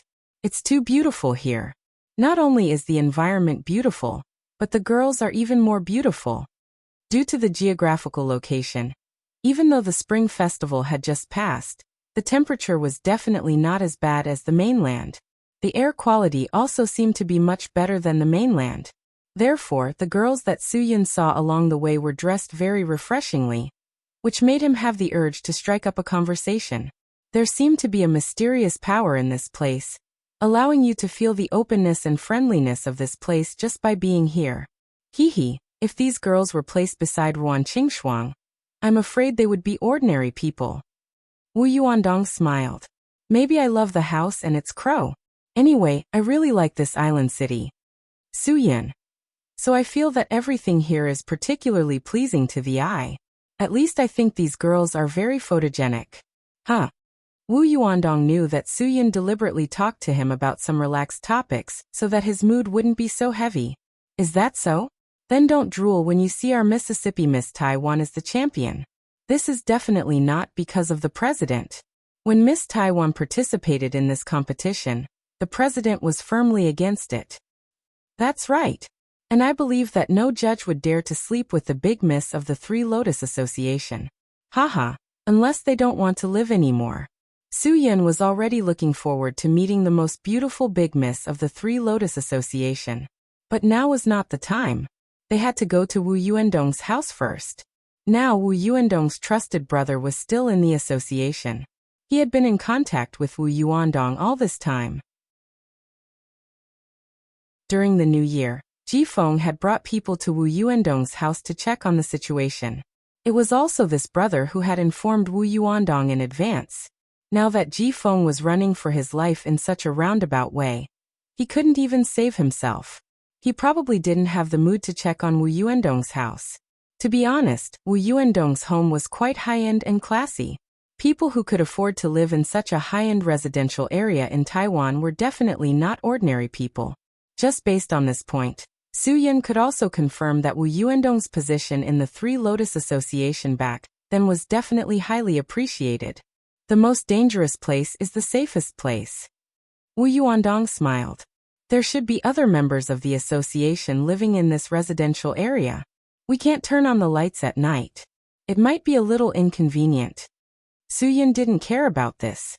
He was more concerned about something more important. How many people know about you returning to Taiwan? Although I know you trust your brother, I still advise you to be careful. Don't let unnecessary people know about your whereabouts. You haven't cleared your name in front of the president yet. If someone with ulterior motives uses you, it will be troublesome. Wu Yuandong nodded. This time, I didn't tell anyone about my return, not even the people I trust the most. I'm not afraid of him betraying me. I just don't want to bring trouble to him. Ji Feng is colluding with the Dongying people. Obviously, he can be described as crazy. I won't take the risk. The only person I want to see now is young mistress. I'll tell her everything first. She's a reasonable person, and can tell right from wrong. I believe she'll listen to me. Su-Yun was absolutely satisfied with this plan. However, he said, where are we going to find Miss? How are you going to get close to her? She's the princess of the Three Lotus Gang. Naturally, she won't lack the protection of your people. Brother Dong, although you haven't worked for the Three Lotus Gang for 3 years, who in the Three Lotus Gang doesn't know the hall master of the Clearwater Hall from 3 years ago? That's why I need you to help me find Mississippi, Wu Yuandong said. I know very well that once I appear, it will definitely cause trouble. As long as Ji Feng whispers something to the president, I'll immediately become the target of everyone in the Three Lotus Gang. I can't be seen by anyone in the Three Lotus Gang. That's why I need you to help me bring Miss here. Su-Yun sucked in a cold breath. Brother Dong, your Miss doesn't know me. The Three Lotus Gang's bodyguards won't let me get close to her. How am I going to bring her here? Wu Yuandong was silent for a moment. Other than you, there's no one else I can completely trust. If the president finds out that I'm the one who invited Miss, he won't be able to think normally. Su-Yun's Adam's apple bobbed. He finally understood. You want me to kidnap her? If you can convince Miss to go on a date with you, then there's no need to kidnap her. Wu Yuandong laughed bitterly. If that doesn't work, then this is the only way. Su-Yun's smile was much more bitter than Wu Yuandong's. Brother Dong, you think too highly of me. If the Three Lotus Gang issues a warrant for my arrest at Taiwan University, I won't be able to escape no matter how capable I am. Phew, it's time to test my charisma. Haha, you've worked hard, brother. Wu Yuandong said. Miss is a second-year student at Taiwan University. Her name is Lin Suyin, but she prefers to be called Mia. She doesn't like to be followed by the president's people in school, so the bodyguards arranged by the president are all secretly protecting her. You have to be careful of anyone who might be a bodyguard around you. They might be students, or they might be the school's handymen, or they might even be the school's chefs. Su Yun's smile grew more bitter. Your president really loves this precious daughter of his. He's really put in a lot of effort. But I still like the name Lin Suyin. Mia. Is it because you gay people like to give yourself an English name? Maybe it's easier to say. Wu Yuandong said. Then what's your name? Su Yun was somewhat curious. Wu Yuandong shrugged. I don't think I have the chance to give myself a name. Those older than me call me Little Wu, and those younger than me call me Brother Wu or Brother Dong. Your names are so much worse than Mia, ha ha ha. Su Yun patted his stomach. Before you let me court your Miss Lin, do you need to treat me to a meal first? I like local delicacies the most. You know that. No problem.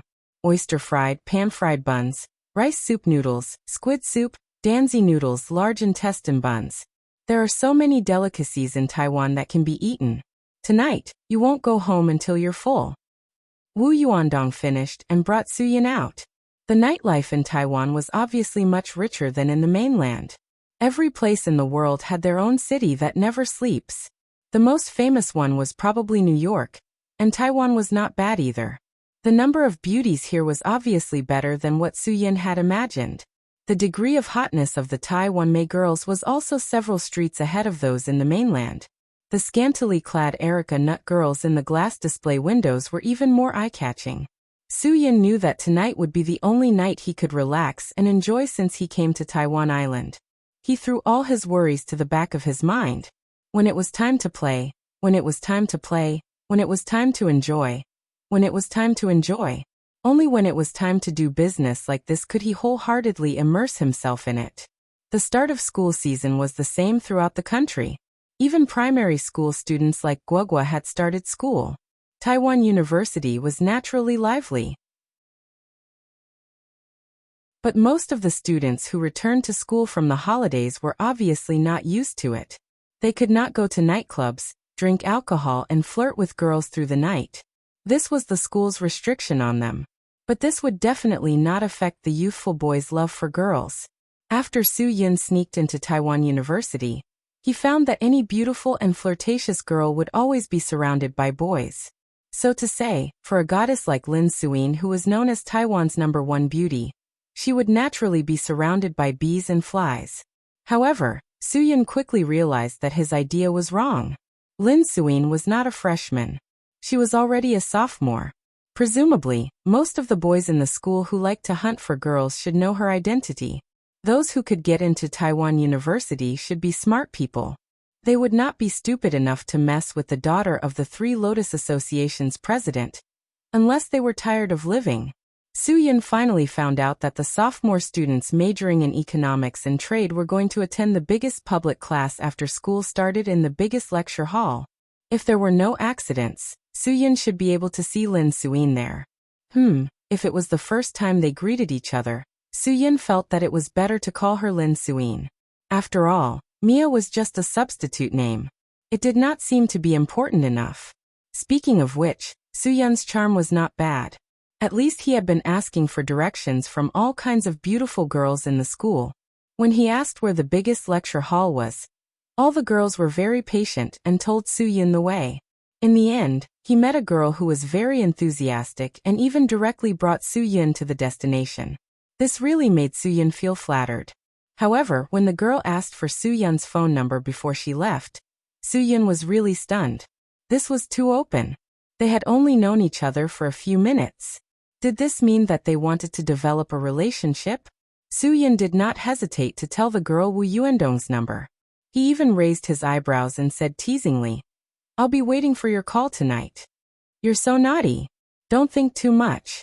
The girl turned and left. Without a doubt, this gave Su Yun a lot of confidence. It seemed that his charm was really not that low. Winning over a girl from the Three Lotus Association should not be a big problem, right? As time passed, more and more people came to the lecture hall. Soo-Yun did not waste any more time. He walked into the lecture hall and found a seat where he could see and hear everything around him. He sat down and waited for Lin Suin to appear. The lecture hall was noisy. Most of the students who came back from the holidays and did not have time to talk were chatting with each other. The conversations that Soo-Yun heard the most were the boys saying, "How many girls did you hook up with during the holidays?" Or the girls saying, "How many handsome guys asked you to have sex with them?" And so on. College students nowadays are really getting more and more complicated.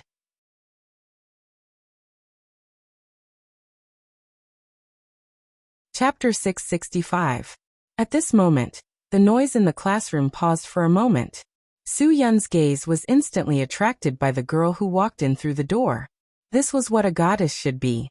Soo-Yun felt that those overly beautiful girls he saw on the street last night, as well as those flirtatious Erica Nut girls, had instantly turned into vulgar women.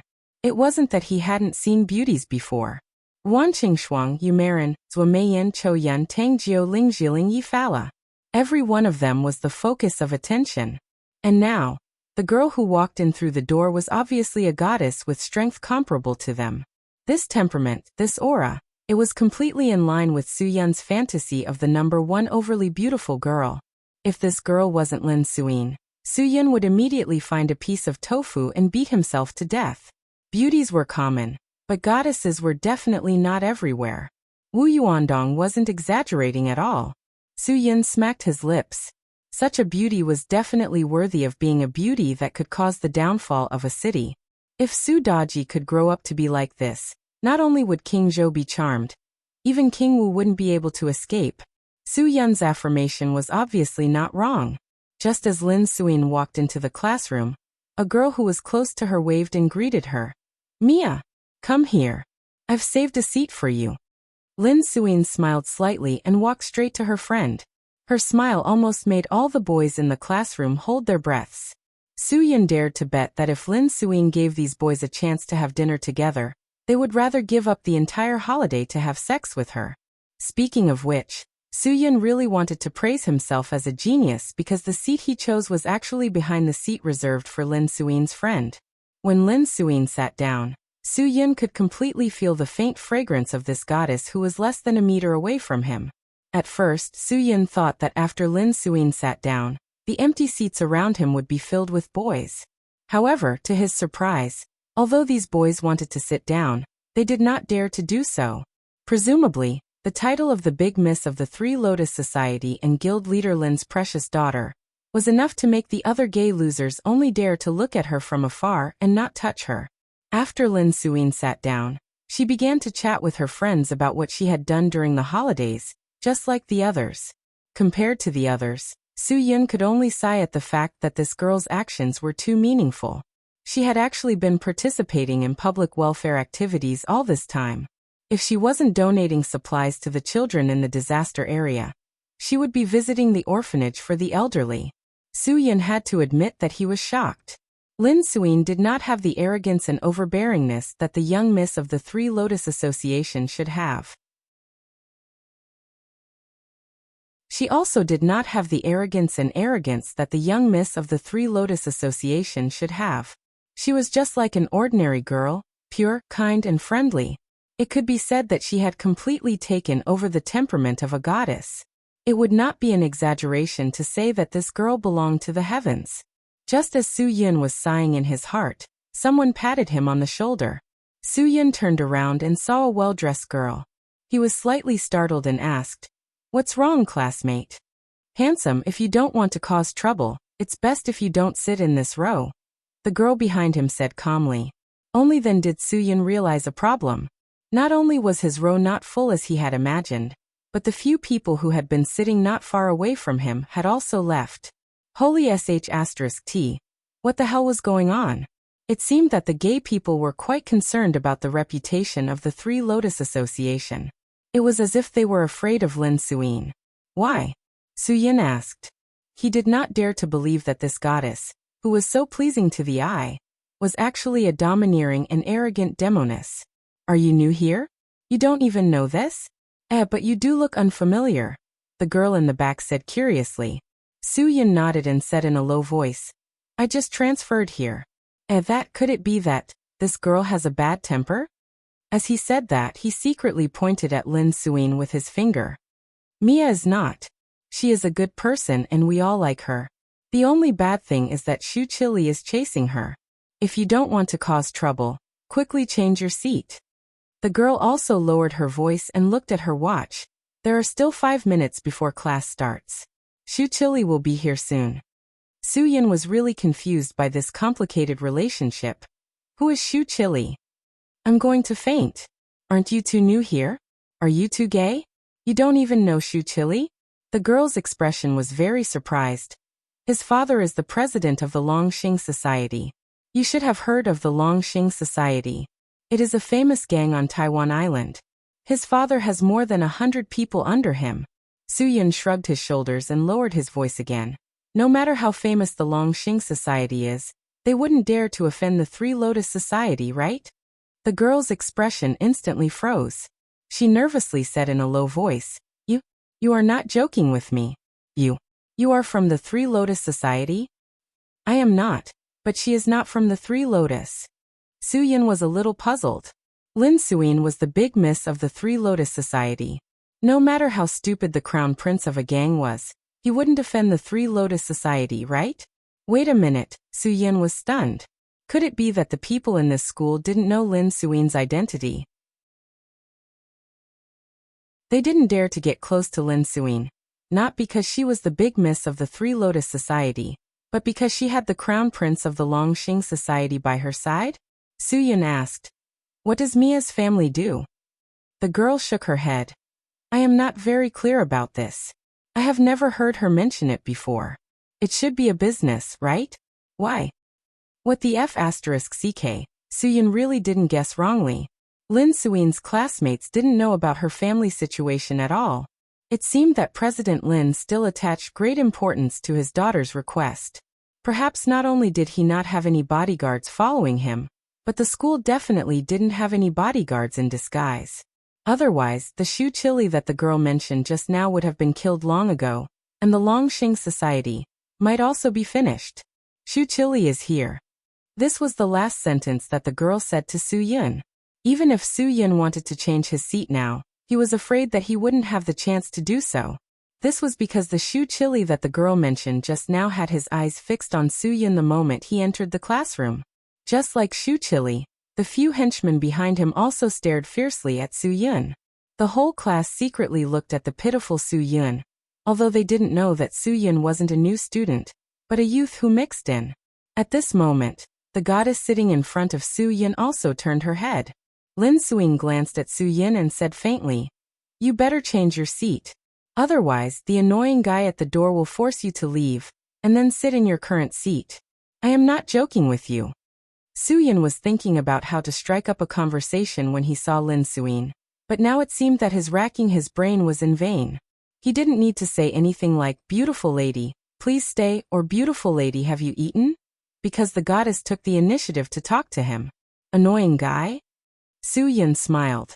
Then you definitely don't like the annoying guy sitting behind you. If this is the case, it is more pleasing for me to sit here. Lin Suyin saw that Su-Yun didn't have the intention to leave, so she didn't say anything. Maybe the guy behind her also fancied her beauty. Lust was like a knife above a knife. Only after being hit would he understand. She didn't think that it was Su-Yun who chose the seat first. It was she who sat in front of Su-Yun, and not Su-Yun who sat behind because of her. Shu Chili, who was at the door, saw Lin Suyin talking to the strange guy behind her. At that moment, the corner of his mouth twitched. Everyone in the class knew that the Prince of Longxing Society was going to do something crazy. Block the door. Let the teacher wait outside for a while. Shu Chili said coldly to the henchman behind him. The henchman behind him immediately closed the door of the classroom and pulled a chair to block the door. The other henchman followed Shu Chili and strode toward Su-Yun. When Shu Chili walked towards the innocent-looking Su-Yun, Lin Suyin suddenly slammed the table and said, Shu Chili, are you done? This is only the first class of the semester. I hope you can behave yourself. Mia, it's not that I don't want to behave, but someone has taken my seat. Shu Chili smiled. He seemed to be very patient with Lin Suyin. And he even hit on you. Isn't this clearly provoking me? If I don't teach him a lesson, the people in this school will think that I am easy to bully. Although Lin Suyin was angry, it was like playing the lute to a cow to reason with a shameless person. Your seat? If you call it, will it answer? Su Yun's provocation instantly shocked the hundreds of people in the lecture hall. No one dared to believe that this strange freshman actually dared to provoke Shu Chili. One must know that Shu Chili represented the authority of the fist here. Whoever dared to go against him, he would teach them a lesson. He had his father's Longxing society behind him. There were hundreds of gangsters in the society, so he could be unscrupulous and fearless in the school. At this time, the class bell rang. The teacher knocked on the door of the lecture hall. Open the door. Why did you close the door? What are you doing inside? Shu Chili didn't have any fear of the teacher. Instead, he said loudly, Teacher, just wait for a while. We are preparing a surprise for you in the new semester. Facing the unscrupulous Shu Chili, the whole class didn't even dare to breathe loudly. Shu Chili looked at the new student who dared to argue with him in disdain. He sneered. Newbie, I think I should teach you the rules. You better remember that in this school, as long as Mia's seat is in any classroom, the seat behind her will always be mine. Do you understand? Su Yun shrugged his shoulders. Should I say that your face is big or should I say that your butt is big? Su Yun's words finally angered Shu Chili. In this school, no one dared to talk to him like that. Even the teachers didn't dare to talk to him like that. I think you are tired of living. Go. Shu Chili ordered. The few followers behind him didn't hesitate to pounce on Su Yun. Looking at their posture, they didn't plan to stop until they tore Su Yun into pieces. However, Shu Chili seemed to have overestimated his followers. In the past, they relied on their advantage in numbers to be ruthless. This was the first time they had suffered such treatment. The first guy who pounced on Miao Yi didn't even see what was going on. He was kicked in the stomach and flew out. His back hit the corner of the table. He was in so much pain that he couldn't get up. The second guy was even worse. He didn't know if it was his heel or knee. He was directly hit in the face and instantly had a nosebleed. The third guy was completely sent flying by a big slap. His body rolled in the mouth, and he was directly dizzy. His head fell to the ground, and he didn't even know his parents' names.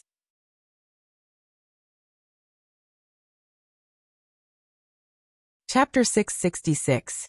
Su Yun took care of the people around him at lightning speed. Lin Suyin and the rest of the class were stunned. The girl who sat behind Su Yun and reminded Su Yun to leave just now wondered if she was dreaming.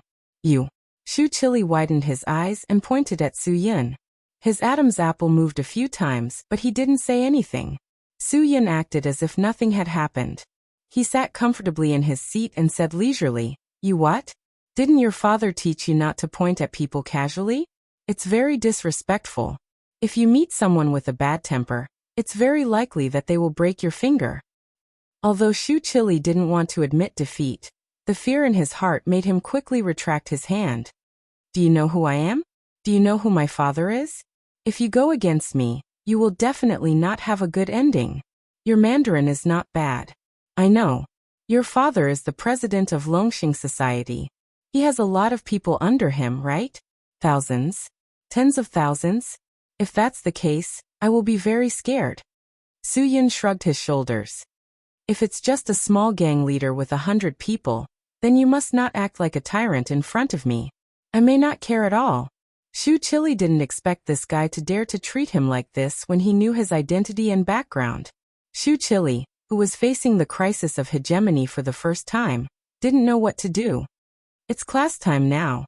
Do you want to stay in class or send your people to the infirmary for treatment? Su Yun. I will give you 10 seconds to choose. If you don't choose, then I will help you choose the third option. You and your people will go to the infirmary for treatment. After Su Yun finished speaking, his biting cold gaze pierced into Shu Chili's heart. Shu Chili had never been so embarrassed. The follower who blocked the door was also dumbfounded. He didn't know what to do until Shu Qili yelled at him. "What are you waiting for? Hurry up and take them to the school infirmary." The lackey ran over and helped the three guys who had been knocked down in one round. They followed Shu Qili and left the classroom in a sorry state. The teacher at the door was very surprised when he saw this scene, but he also hated these bastards, so he didn't ask who hit them. Moreover, the teacher even said to Shu Qili happily, "This surprise of yours is really very special. At first, I thought it was a shock, but now I realize that it's more appropriate to use the word surprise to describe it. Your primary school language is really good." Shu Qili didn't have the time to argue with his teacher. He just glared fiercely and left in a hurry. With the arrival of the teacher, the small incident that had just occurred in class was slowly forgotten. However, what no one could forget was the might and dominance of this new student. In the words of the girl sitting behind Su Yun, she said, "This guy is not human." Lin Suyin did not express any gratitude towards Su Yun because of his actions. She quietly listened to the class and silently recorded every important knowledge that the teacher asked her to remember. Su Yun appreciated this very much. A girl who loved to study generally had a good character. The class soon ended. After the teacher announced the end of the class, Lin Suyin intended to find a place where there was no one to have a good chat with the new student behind her. However, the other students in the class were too enthusiastic. Before Lin Suyin could make an appointment, she was quickly surrounded by people, including her friends. They all turned their attention to the new student. "Handsome, what's your name? Buddy, where are you from? Handsome, when did you come to our school? Warm guy, did you transfer here through connections? Brother, have you practiced Kung Fu before? Can you teach us a few moves?" There were all kinds of questions. It was definitely more than a police investigation. Su Yun didn't know how to get out of the situation. The scene was a little too big. However, the enthusiasm of the students of Taiwan University far exceeded Su Yun's expectations. They almost asked all the things they were curious about. They didn't feel unfamiliar with Su Yun at all. They scrambled to make friends with this guy who dared to go against Shu Qili. Lin Suyin was naturally speechless at first, but later she could only helplessly shake her head. She really didn't expect that there would be a new student who was more popular than her in this class. Although everyone's focus shifted away from her, Lin Suyin was not jealous at all. Instead, she enjoyed it. Like other students, she was curious to hear how Su Yun would answer these complicated questions. However, Su Yun didn't seem to be particularly cooperative. He just answered everyone with a smile. "Everyone, don't be like this. You're too enthusiastic. I'm not used to it. Can you let me take a breather first?" The 10-minute break between classes was very short. The class bell meant that everyone should obediently return to their seats.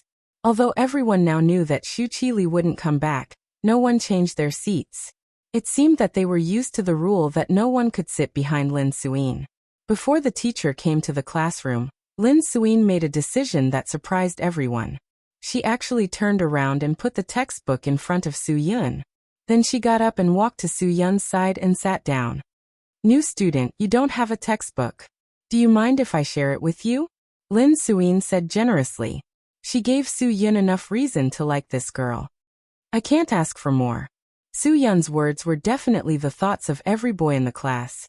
To be able to share a textbook with Lin Suyin was definitely a heavenly treatment. The class started again. Su Yun could clearly feel that Lin Suyin's attention was far less than during the first class. She no longer used a pen to record the things that the teacher asked her to record. Instead, she would secretly glance at Su Yun from time to time. Finally, when the teacher was writing on the blackboard, she whispered, "So many students are asking for your name. You haven't answered yet." "Su Yun." Su Yun smiled slightly. "What about you?" "Lin Suyin." Lin Suyin also agreed with a smile. "You can also call me Mia. Everyone seems to like to call me that." Su Yun nodded. "Although the name Mia sounds nice, I feel that Lin Suyin seems to have more charm. The person who gave you that name must be a very capable person. Children's names are of course given by their parents. Isn't yours the same?" Lin Suyin said faintly. "Your name sounds nice too. It's simple and generous." Su Yin shrugged his shoulders. Generally, only when there's no other words to describe it would they use simple and generous to describe it. It seems that my name is a failure. It's just a name, a person's code name. Lin Suyin smiled. I don't believe in those so-called name masters. They would give names based on the 5 elements, 8 trigrams, feng shui, yin-yang, and the 8 characters of birth. A person's fate would never change because of his name. A person named Tianlong might not be able to ascend to heaven, and a person named Shizhen might not be an idiot. You have a strategically advantageous view, Su Yin said in admiration. Lin Suyin seemed to have opened up a chatterbox. Take me for example. No matter if I'm called Lin Suyin or Mia, I'll always be me. My identity would never change because of my name. Isn't that right? Do you really want to change your identity? Su Yin smiled. Lin Suyin spread her hands helplessly. Who knows? The teacher finished writing a few sentences on the blackboard and turned around. Su Yin and Lin Suyin also tacitly stopped talking and looked at the few lines of words on the blackboard seriously. They were all theoretical knowledge about economics and trade. Regardless of whether these theoretical knowledge were useful or not, Su Yin wasn't particularly interested. However, he felt that all theories must rely on practice. Only by knowing the theory could one become a so-called expert in economics at most. Only by combining it with practice could one become a successful business person. Although he wasn't particularly interested in economics and trade, Su Yin was still full of yearning for the classroom. At least, he felt that no matter what, he had to experience university life.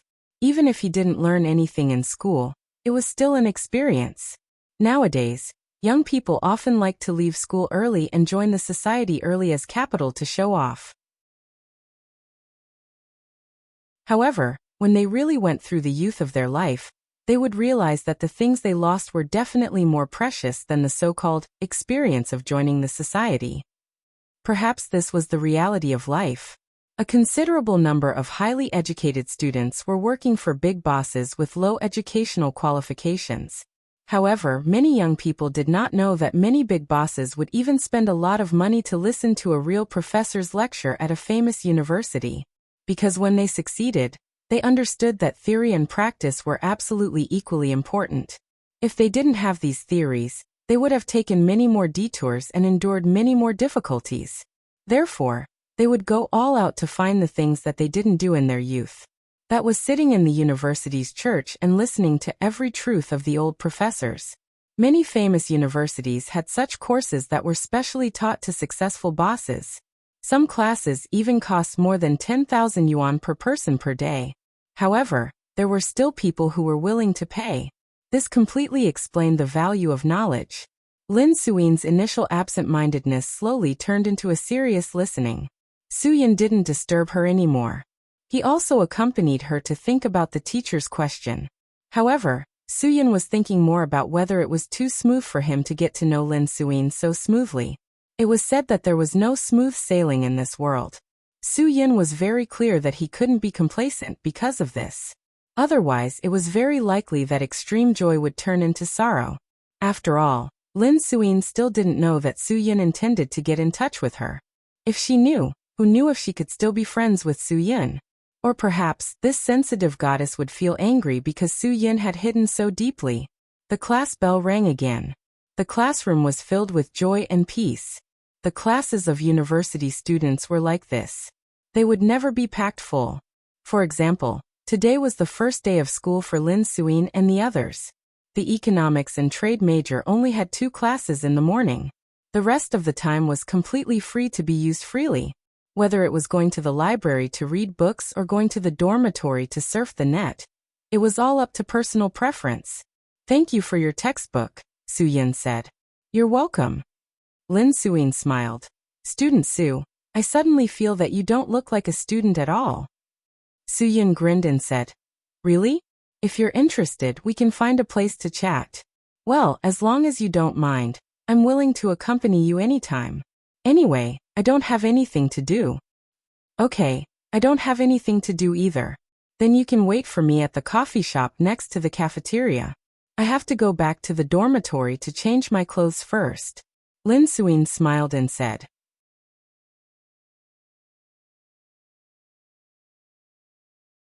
Chapter 667. While Su Yin was busy flirting with Lin Suyin in school, Wu Yuandong wasn't idle either. He hid in the dark all day long to investigate Ji Feng's matter. Although Ji Feng didn't get the firearms from Huang Xiong in the mainland, he couldn't be sure if Ji Feng, who didn't repent in the past 3 years, had gotten the firearms from other channels. Most importantly, he had to find evidence of him colluding with the Japanese. What the president hated the most was people who forgot their ancestors. As long as it was a Chinese with flesh and blood and backbone, it was absolutely impossible for them to cooperate with the Japanese to do something that would harm the interests of China. A person who didn't even care about national shame, the president absolutely looked down on him. However, he didn't know that he was being deceived by such a person. His #1 subordinate, the hall master of the Crimson Gold Hall, Ji Feng, was actually such a person who forgot national shame. However, Wu Yuandong did not obtain any meaningful information even after following Ji Feng for an entire day. He did not see any movements from Ji Feng at all. Instead, Ji Feng was carrying out all the tasks assigned to him by the guild leader. As for Ji Feng's most trusted subordinates, they were also behaving normally. It could be said that the few people Wu Yuandong had focused his attention on did not do anything sneaky the entire day. He could not find any evidence to prove otherwise. After running around for an entire day, Wu Yuandong could only rush back under the cover of the night. Ji Feng and the others were definitely more alert at night. Moreover, today was the day of the Three Lotus Association's very important monthly meeting. For the next few days, all of the hall masters and their subordinates, the 5 tigers, would be attending the monthly meeting. Wu Yuandong was very clear that Ji Feng would not be able to do anything today. The only thing he could do was explain to the president how his subordinates had gone missing. After all, the president didn't know that Ji Feng brought his 5 tigers to the mainland and drank whiskey that was spiked. Then, in the blink of an eye, they were killed by an expert. Su Yin was the same as Wu Yuandong. Under the cover of the night, he dragged his tired body back to Wu Yuandong's house. Wu Yuandong was drinking alone in the dark. He bought beer and fried chicken. Although he didn't know if Su Yin had eaten, he bought enough for one more person. However, he still hoped that Su Yin had a successful date with the young Mississippi brother. You're back. How was it? Did everything go well today? Have you seen eldest miss? Can you recognize her? When Wu Yuandong saw Su Yin come back, he immediately put down the beer in his hand and quickly asked Su Yin to sit down and drink with him. Su Yin was also thirsty and hungry now. He took a can of beer from Wu Yuandong and drank it in one gulp. With the liquid bread as a cushion, Su Yin's stomach felt much better. There's good news and bad news. Which one do you want to hear? Wu Yuandong was stunned for a moment. The good news can't be that good news. Good news, today is the celebration of the store. All goods are on clearance sale at the $10 store, right? Do you think I'm filming a loser? Su Yin almost spat out the beer he just drank. Alright, let me tell you the good news first. I already know you're Miss Lin Suyin. Moreover, we attend classes together and are desk mates. She even lent me her books for us to use together. This shouldn't be considered a casual acquaintance, right? Wu Yuandong nodded vigorously. This should be considered a friendship between gentlemen. Then tell me. Did you have an appointment to have a meal together after class? Then it's the bad news. Su Yin shrugged his shoulders and took another can of beer. He opened it and gulped down a few mouthfuls. We were planning to go on a date. Your eldest miss asked me to wait for her at the entrance of the coffee shop beside the school cafeteria. Then, I went. How can this be considered as bad news? This is such a good thing. Don't tell me that the bad news is that you were rejected at the coffee shop. Brother, this matter can't develop so fast. Our eldest miss isn't like other gay girls who can be together with you just because she has feelings for you. She's actually very conservative. Wu Yuandong quickly defended Lin Suyin. Su Yin snorted. Nonsense. It'll be great if that's the case. Besides, I'm not such a casual person who wants to pursue her on our first date. The important thing is that she stood me up on our first date. Please, she was the one who asked me out. She said that she would look for me after she went back to the dormitory to change her clothes. I waited like an idiot for a whole day. Wu Yuandong looked at Su Yin with his mouth wide open. Waiting for a whole day. How patient. Brother Dong, let me tell you. I'm doing this for you. If not, I would have left immediately after 20 minutes if I didn't see her. Su-Yun said indignantly. I kept finding excuses to comfort myself. I told myself that she might have encountered something, and that she might be here in 5 minutes. I waited like an idiot until school ended in the afternoon. Wu Yuandong smiled embarrassedly. Brother, let me tell you something. Please don't be angry. Huh? Su-Yun was stunned. According to my understanding of the eldest miss, she definitely won't have a dormitory. When she was in junior high school, the school forced her to live in the dormitory, but she didn't. Wu Yuandong said. She especially likes peace and quiet. It's impossible for her to stay in a dormitory with other people. F***ck. Su-Yun almost cursed it out loud. If that was the case, then that girl was obviously playing with him. F***ck. To think that I saw how pure and cute she was, and even helped her chase away the flies in the latrine pit that were buzzing around her. I didn't expect her to repay me like this. I really thought that she would treat me to a cup of coffee. Su-Yun gave a thumbs up. Brother Dong, the eldest miss of the Three Lotus Society is really something. There should be a limit to playing with people. It's a little unethical to play with anyone. Wu Yuandong looked at Su-Yun and felt very guilty.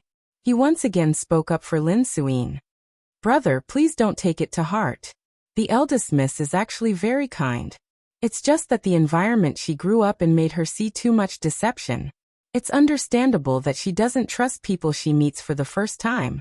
You have to understand that she definitely didn't come for you. She came for something. But I didn't do anything wrong to her. Besides, she asked me out, not the other way around. It's not that bad, right? Su-Yun was quite helpless. Forget it, forget it. I won't argue with her. It makes me seem petty. I'll definitely ask her what she means tomorrow. Wu Yuandong smiled bitterly. You're a man. You have to be more tolerant. The eldest miss will definitely see that you're sincere to her. Su-Yun shook his head. If she didn't play with me today, I would still be quite sincere. But since she played with me today, I don't have that much patience. Wu Yuandong knew that he had let Su-Yun down, so he was too embarrassed to say anything more. He raised his beer and said, Come, let's drink. Everything will be over after a few drinks. It's not a big deal at all. Su-Yun also knew that he couldn't blame Wu Yuandong for this. He also couldn't complain to him. He raised his glass and drank with him. Wu Yuandong was absolutely right. Everything would be over after a few drinks. Brother Dong, how about you? Did you find anything today? Did you find any evidence of Jifeng and the Japanese? Su-Yun. Actually, evidence is very important. If you can't find any evidence, even if I tricked Lin Suyin into meeting secretly, you won't be able to convince her. Wu Yuandong also had a headache over this matter. I didn't find anything either. Jifeng seems to be more cautious this time. He didn't give himself away. Of course, it could also be because today is the monthly meeting of the Three Lotus Association. He has a lot of things to deal with today. Su-Yun shrugged his shoulders. Looks like both of us didn't find anything today. Hurry, drink, drink. I didn't find anything. At least you got to know Mississippi. This development is much faster than I thought. Wu Yuandong was quite good at comforting himself. Although Miss played with you, this also means that she didn't treat you as a bad person. This can be considered a joke between friends, right? Hee, what could Su-Yun say? He could only laugh dryly. What kind of joke was this between friends? If they were really friends, how could they play with him? He waited for an entire day. The two of them finished an entire box of 24 cans of beer within 2 hours. After eating some fried chicken, the two of them washed up and went to bed. The next day, the two of them still had to do the same thing. Although Su-Yun was played by Lin Suyin, he had to admit that Lin Suyin had piqued his interest. He really wanted to see what kind of tricks this little girl could play. Tomorrow at school, he would definitely question her properly. The next morning, when Su-Yun arrived at Taiwan University, he regretted that he didn't prepare an economics and trade class schedule. If he knew that there would only be classes at 10 a.m., he wouldn't have stupidly arrived at school at 7:30 a.m. Bored to death, Su-yin wandered to the field. When he saw his friends playing basketball, he took the initiative to join them. After scoring 2 three-pointers and a slam dunk, Su-yun's basketball skills definitely shocked his friends from Taiwan Island. They absolutely believed that if this guy in front of them went to the NBA, he would definitely be crazier than their fellow countryman, Lin Guangfeng. Finally, it was 9:50 a.m. Su-yin found a water pipe to wash his face. Then he hurried to the economics and trade class that he heard about on the basketball court. This time, when Su-yin arrived at the classroom, Lin Suyin was already seated. The situation was similar to yesterday. She was still sitting with her friends. There was still no one sitting at the back row. Su-yin didn't care about the strange gazes of the students in the class. He walked directly to Lin Suyin and unceremoniously sat at the seat beside Lin Suyin. The impression that Su-yin gave to the class was absolutely extraordinary. Many people were sweating for this guy who took an inch and wanted a mile. Yesterday he was still sitting behind Lin Suyin. Today he took the initiative to sit at the same table.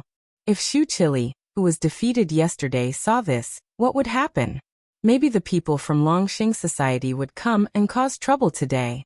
Lin Suyin smiled and looked at Su-yin. You really aren't afraid of causing trouble for yourself. But I don't have a textbook. I can only hope that you can share it with me, Su-yin said. Lin Suyin calmly said, how can a student not have a textbook? If you are not a student, then you must have some purpose for coming to the university campus every day. What purpose I have is not important. But I definitely didn't come to the university to play around, Su-yin said. I was like a fool waiting in the coffee shop for so long. But the girl who asked me out didn't show up. No matter what purpose I had, I didn't think that the world was so sinister. Lin Suyin pretended to be surprised and said, I'm so sorry. After I returned to the dormitory yesterday, a teacher went to check the violation of the use of high-power electrical appliances in the dormitory. So, I forgot about it. I'm so sorry to have made you wait in vain. Act. Continue to act, Su-yin said in his heart. Wu Yuandong told me yesterday that a little girl like you would never stay in the dormitory. Where did the dormitory come from?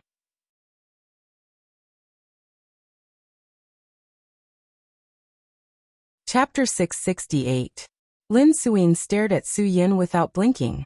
However, Su-yin didn't look embarrassed at all. He met Lin Suyin's gaze and stared back at Lin Suyin without holding back. This girl was definitely better looking than Su-yun's imagination. Her facial features were exquisite, as if they were carved by a world-class artist. What a perfect ratio. Lin Suyin slowly fell into a disadvantageous position as she stared at Su-yin. However, she still stubbornly refused to admit defeat. However, Su-yun's gaze had already moved from her chin to her sexy collarbone. If he continued to look down, it would be her cleavage in front of her chest. Lin Suyin could only give up looking at him, and chose to admit defeat. What you said just now meant that you don't believe me. But I really didn't lie to you. If you don't believe that I was really in the dormitory yesterday, then I can invite you to my dormitory as a guest to show my sincerity. Then, can you forgive me for missing the appointment yesterday? You didn't miss the appointment yesterday. That's called purposely standing me up, Su-yin said. But seeing your sincerity, I will accept your invitation. However, will the female dormitory's building manager allow a guy like me to go to the female dormitory? Lin Suyin provoked. Why? You don't dare? The dormitory's building manager will go to the cafeteria for lunch between 5 p.m. and 5:30 p.m. If you dare, then I will wait for you at the entrance of the female dormitory. Why wouldn't I dare? Su-yin shrugged his shoulders. I have never been to the female dormitory before. It's good to have a look. I will treat it as a growth point to gain experience.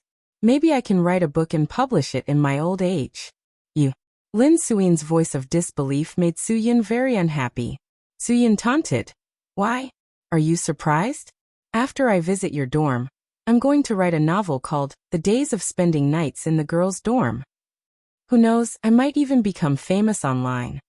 Lin Suyin smiled slightly. You think too much.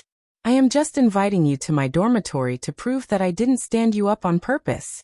Most importantly, I can't really let you spend the night in the female dormitory. If you think too much, then I can only apologize. Don't worry, I'm not such a casual person. Soo-Yun saw that the teacher had already arrived at the classroom. After he sat down, he didn't say anything else. This was a very boring ideological cultivation class. Generally speaking, most of the college students would choose this class to complete things like skipping classes, falling in love, sleeping, and so on. Lin Suin didn't seem to have any interest in this class. She was sleepy halfway through the class. The teacher on the podium also seemed to be very clear that his class was an extremely boring test for the students, so even if there was talk in class, he would turn a blind eye. As long as you didn't go overboard, he would absolutely not say anything about you. Why don't I tell you a joke? Soo-Yun suddenly said. Lin Suin, who was bored to death, nodded her head.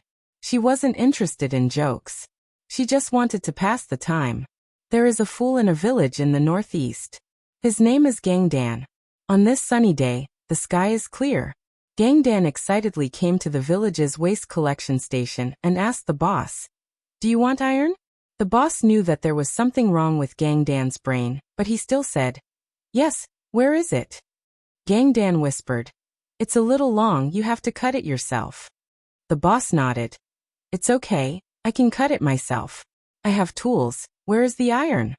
Gangdan whispered again, "Not now, I'll take you there in the evening." Soo-Yun began to tell jokes, which quickly attracted Lin Suin's attention.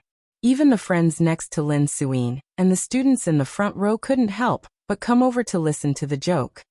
In the evening, Gangdan came to the boss of the waste station, and then took the boss to the railway under the moonlight.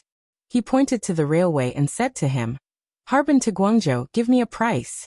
When Soo-Yun's voice fell, it instantly caused a burst of laughter. Maybe because there were too many people, it angered the teacher's bottom line for the classroom. The teacher stared at everyone. "What are you doing? Who is disturbing the classroom discipline?" Soo-Yun didn't want to implicate everyone, so he stood up. "Sorry, teacher, it's me." "Get out." The teacher wanted to punish him as an example. Soo-Yun shrugged helplessly and could only prepare to leave the classroom. 5 o'clock in the afternoon. At the door of the girls' dormitory, "I'll wait for you," Lin Suin whispered to Soo-Yun before he left. Soo-Yun smiled bitterly. "I was punished by the teacher, and you still want to make fun of me? You're not kind, right?" After leaving the classroom, Soo-Yun was ready to go out for a stroll, take the Round the Island bus, stroll around Taiwan Island, enjoy the cultural scenery of Taiwan Island, and feel the cultural heritage of Taiwan Island. However, he didn't expect that waiting for him at the school gate was a group of unfriendly young people who were too gay. Several vans opened their doors, and Xu Qi Li and more than 30 people surrounded Soo-Yun at the fastest speed. This situation was really scary, so that the students who didn't have class and were going out for shopping all ran away. "What, can you still laugh now?" Xu Qi Li walked in front of Soo-Yun. "Kid, I warned you not to provoke me, or you will regret it. Unfortunately, you didn't listen, and it's too late to regret now. There's no medicine for regret in this world." Soo-Yun smiled helplessly. "You know that there's no medicine for regret in this world? Forget it, anyway, there's nothing to do today. What do you want to do? I'll accompany you. However, there are so many people at the school gate, can't we keep a low profile?" Xu Qi Li sneered. "You still know that you're afraid of losing face. Okay, I'll satisfy you, and I won't do anything to you in front of so many people. If you know what's good for you, then follow me to the car. I'll take you to see what kind of organization Longxing Society is." Soo-Yun cooperated and sat in one of the vans. Wasn't it just a gang? Soo-Yun wanted to see what kind of tricks they could play. He was worried that he had nothing to do all day. Finally, there was someone to accompany him to spend time. He couldn't ask for more. Xu Qi Li seemed to know Soo-Yun's thoughts. Several cars went directly to the Huandao Avenue, even saving Soo-Yun the money to take the bus. Soo-Yun didn't stay idle in the car. He enjoyed the beautiful scenery outside the window. If he was curious about something, he didn't feel ashamed to ask. Xu Qi Li and several of Longxing Society's thugs were very speechless. They didn't understand what this unlucky guy was thinking in his mind. About an hour later, Su Yin was taken by Shu Qili to a place where there were few people. When the car stopped, Shu Qili sneered. What do you think of this place? There's no one. You're not afraid of losing face like this, right? Yes, I like quiet places where there are no people. After Su Yin got out of the car, he looked around. It was indeed a good place to kill and set fire. Unfortunately, you made the wrong choice. If it was at the school gate, I would at most teach you a lesson. I wouldn't dare to take your life in front of so many people. Shu Qili said. But it's different now. Although Taiwan Island isn't big, if you really killed 1 or 2 people and threw them into the sea to feed the fish, it wouldn't be so easy to be noticed. After that, Shu Qili pointed to the sea in front of him. This is the place where my family raises marine products. You can just be the feed for these marine products. What are you going to do? Su Yin said. Don't dawdle. I still have a lot of places I want to go but haven't been. You haven't been to hell. I'll send you on your way. Shu Qili said to the 30 thugs of Longxing society. Do it. In the face of 30 fierce young men like wolves and tigers, Su Yin only took 1 minute and 30 seconds to settle them all. On average, it took 3 seconds for one person. If it wasn't for the last few guys who were scared silly by Su Yin's skill and wanted to run, maybe he could save more than 10 seconds. Shu Qili's eyes were open today. He had seen people who could fight, but he had never seen someone who could fight like this. One had to know that these 30-odd people were the best fighters in Longxing society. Last night, he had tried so hard to persuade his father to lend them out. But in the time it took to pee, more than 30 people were all kneeling. This wasn't a F***King movie. Crazy. Shu Qili was really crazy. Su Yin smiled and walked towards Shu Qili. Shu Qili was so scared that he squatted on the ground. What do you want to do? I want to ask you something. As long as you answer truthfully, I won't touch you. Su Yin said. Do you know Lin Suin's identity? Shu Qili nodded. I know. She is the big miss of the Three Lotus Society. You know and you still dare to touch her. Su Yin said. Do you think that as long as you can chase the big miss of the Three Lotus Society, your Fart Longxing Society will have a place on Taiwan Island? Hee. Go back and tell your father that the big miss of the Three Lotus Society is not someone you can mess with. Shu Qili clenched his teeth and suppressed the fear in his heart. I know, you must be one of Jifeng's people. Su Yin was stunned for a moment. He didn't understand what this guy was saying, but he didn't deny it. So what, bite me? Damn it. My father gave Jifeng so many benefits. Jifeng has already agreed that I can pursue Mia. Why did he change his mind now? Shu Qili said angrily. Is your Crimson Gold Society's leader so dishonest? Jifeng received benefits from Longxing Society? Su Yin was really surprised by this news. It seemed that Jifeng was very sure that Lin Suin wouldn't fall for this kind of trash, so he deliberately played them. So what if he doesn't keep his word? If you have the ability, ask your father to talk to our leader. Su Yin pushed the boat with the current. Now he had to give Jifeng some trouble to distract him, so that he wouldn't have time to notice what Wu Yuandong wanted to do. Shu Qili was angry and wronged, but he couldn't do anything to Su Yin. He swore that he would ask his father to ask Jifeng for an explanation. He couldn't let Jifeng take advantage of their family, and then stab him in the back. Su Yin pointed at the best van among the few and said to Shu Qili, I'll borrow this van for a day. When it runs out of gas, I'll leave it by the roadside. As for where it will be placed, I don't know. Don't forget to ask someone to get it. You want to leave just like that? Shu Qili said angrily. He was so angry that he forgot that he didn't have the ability to make Su Yin stay. Su Yin smiled and walked in front of Shu Qili. Suddenly he kicked Shu Qili. He kicked Shu Qili away. Shu Qili didn't know how many times he rolled on the ground. In the end he rolled until he fainted and stopped. He was about 30 meters away from Su Yin. It wasn't that Su Yin didn't want to kick his head, but he was afraid that he would kick him to death.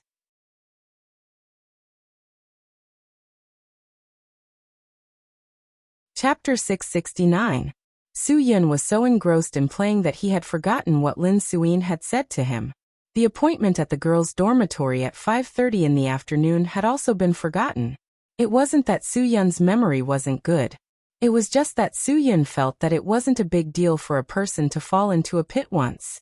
However, if he fell into the same pit twice, he would be no different from an idiot. In the end, Su Yun could not remember where he had left the van. When the sky darkened, Su Yun took a taxi back to Wu Yuandong's neighborhood. Before Su Yun went upstairs, Wu Yuandong called. He had discovered something new. He had overheard Ji Feng's men say that Ji Feng was going to meet someone at 8:30 in the evening. Wu Yuandong was worried that he could not handle it alone, so he called Su Yun for help. Su Yun hung up the phone and rushed to Wu Yuandong's place. At 8:15 in the evening, the two met. There were still 15 minutes before Ji Feng's meeting time. Wu Yuandong drove the car he had rented from the car rental agency and waited outside Ji Feng's private tea house with Su Yun. Although it was called a tea house, it was actually a place that provided gambling venues such as mahjong and pai gao. The tea house was just a cover. This was Ji Feng's own business. Although the president of the Three Lotus Society knew about it, he would not interfere with his men's business. As long as it did not violate the rules of the Three Lotus Society, it did not matter what they did to make money. Ji Feng's Mercedes-Benz was parked in front of the tea house.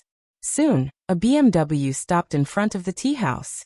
A middle-aged man came out of the car and quickly entered the tea house under the guidance of Ji Feng's men. Su Yun frowned. He doesn't look like a Japanese.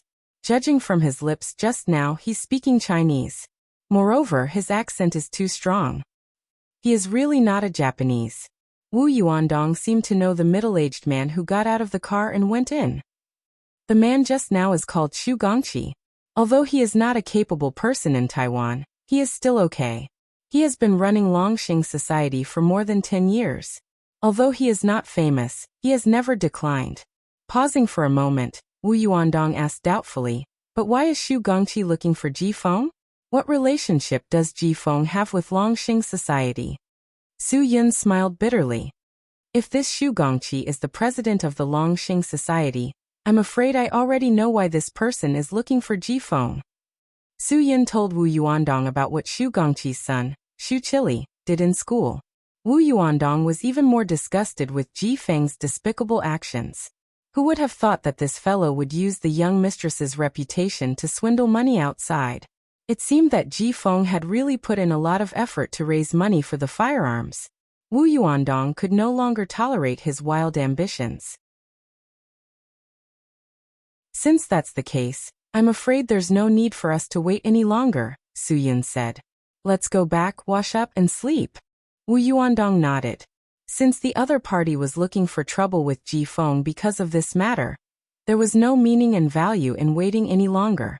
Ji Feng, when will you be willing to reveal your foxtail? Wu Yuandong really hoped that this day wouldn't come too late. Just as the two of them were about to leave secretly, a black Toyota Cessna high-end business car stopped at the entrance of the tea house. This instantly attracted Su Yun's attention. Su Yun signaled Wu Yuandong to wait for a moment and not leave in a hurry. This was because Ji Feng's subordinate, who was assigned to guard the door, walked forward and said to the person in the car, "Mr. Oshima, please wait for a moment. Brother Feng has something to deal with and will come down immediately." Fortunately, Su Yun had learned some lip reading. Otherwise, he would have missed a good show. Mr. Oshima. This surname was probably too gay to have. It was obviously a Japanese name. In such a sensitive period, there was actually someone with a Japanese surname who came to the tea house to pick up Ji Feng. Perhaps Ji Feng really needed to explain. Wu Yuandong knew that Su Yun must have found something, so he focused his attention on the black Toyota Cessna. "There's a Japanese inside," Su Yun said lightly. Wu Yuandong was stunned. He wanted to ask Su Yun why he was so sure. However, when he remembered that Su Yun knew lip reading, he quickly understood. It seemed that his stalking for the past few days was not in vain. Today, he finally seized the opportunity. Wu Yuandong felt that the following time was very long. After about 20 minutes, Ji Feng came out of the tea house and calmly got into the black Toyota Cessna. The black Cessna quickly left the tea house. One of Ji Feng's trusted subordinates got into the driver's seat of Ji Feng's Mercedes-Benz off-road and followed closely behind the Toyota business car. Su Yun knew that this was just the beginning of the show. Wu Yuandong drove far behind the two cars, He was extremely careful because if Ji Feng were to find out now, the matter would be exposed, which would be quite dangerous for them.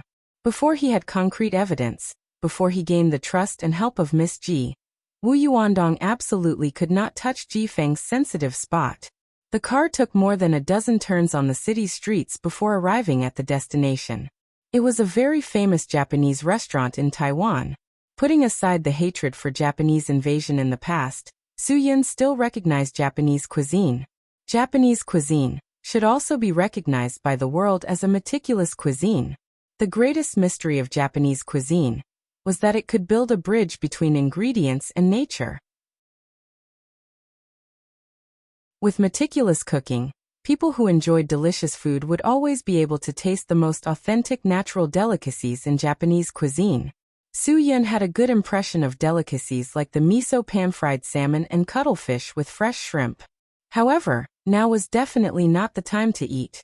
Wu Yuandong parked the car in the distance and began to take pictures with his SLR camera. The scene of Ji Feng walking into the Japanese restaurant with a few Japanese was recorded by him. But after Ji Feng and the few Japanese entered the restaurant, Wu Yuandong could not do anything. He could not follow them in. He doesn't know me. I can go in, Su Yun suddenly said. Wu Yuandong was enlightened. That's right. Su Yun's advantage in coming here was that he was unfamiliar with the place. Su Yun also admitted generously. This restaurant looks good. I really want to try the food here. This is definitely one of the top Japanese restaurants in Taiwan, Wu Yuandong said. You must be careful when you go there. Don't arouse suspicion. You know how to read lips.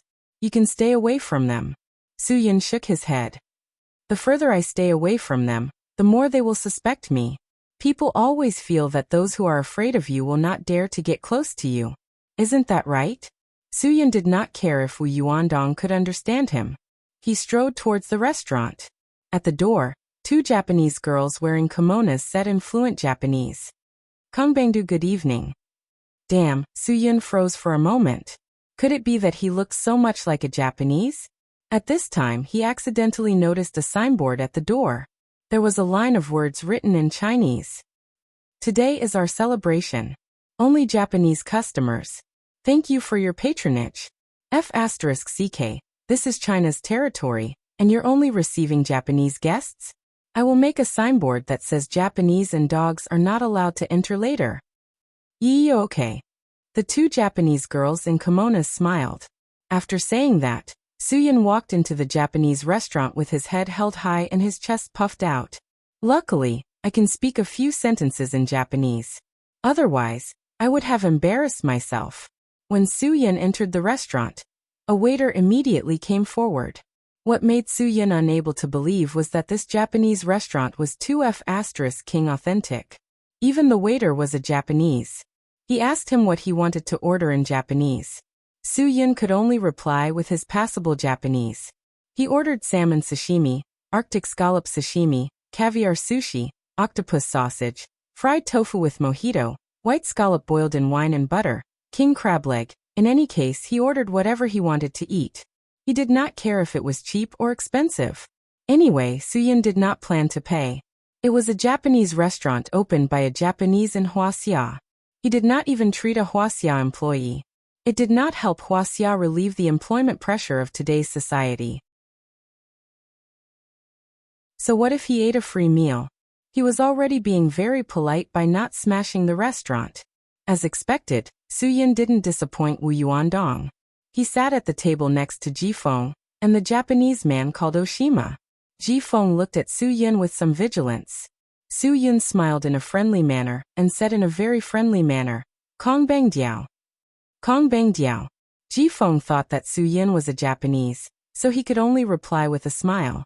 The Japanese man, Ichiro Oshima, who was sitting next to Ji Feng, smiled. He seemed to have seen through Ji Feng's worries and said in Chinese, Ji Feng-kun, I brought you to this Japanese restaurant because the people here are all Japanese.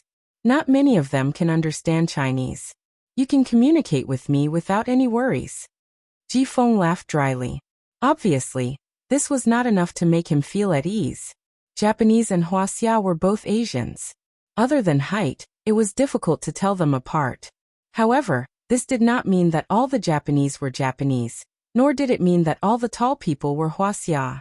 This was because Su Yun, who was sitting next to Ji Feng, was not a Japanese. Although Su Yun heard everything, he acted as if nothing had happened. It was as if he was just a Japanese looking forward to good food, hoping to use good food to express his longing for his hometown. Today was the restaurant's celebration, and there was even a 50% discount. No wonder the boss only allowed the Japanese to come. It turned out that he could not bear to see Huaxia people taking advantage of him. Soon, the food that Su Yun ordered was served on the table. In order to make his performance more realistic, Su Yun deliberately exclaimed before eating, "Damn Takanishi, awesome!" Ji Feng was shocked by his exclamation, and he could not help but look at Su Yun again. "Damn Mimisen, sorry." Su Yun nodded apologetically. Now Ji Feng basically believed that Su Yun was a Japanese. From his expression, it was obvious that he did not suspect that Su Yun was a Huaxia person. How could a Huaxia person speak Japanese so fluently? Su Yun originally did not have any resistance to Japanese food. When he saw the food on the table, he naturally began to eat. He did not have the slightest intention to care about the people around him. Ji Feng's heart also began to slowly relax. He finally opened his mouth and said to Oshima Ichiro, "Mr. Oshima, although this place is full of Japanese and is indeed safe, is there no single room? I don't feel comfortable doing this in public." Ji Feng-kun, I'm really sorry. The boss of this restaurant is my friend. Because the space in the restaurant is limited and there are so many customers here every day, he really can't set up a single room. Ha ha ha, but don't worry. Today is the celebration of the restaurant, and everyone here is Japanese. If you speak Chinese, they won't understand. It's no different from a single room.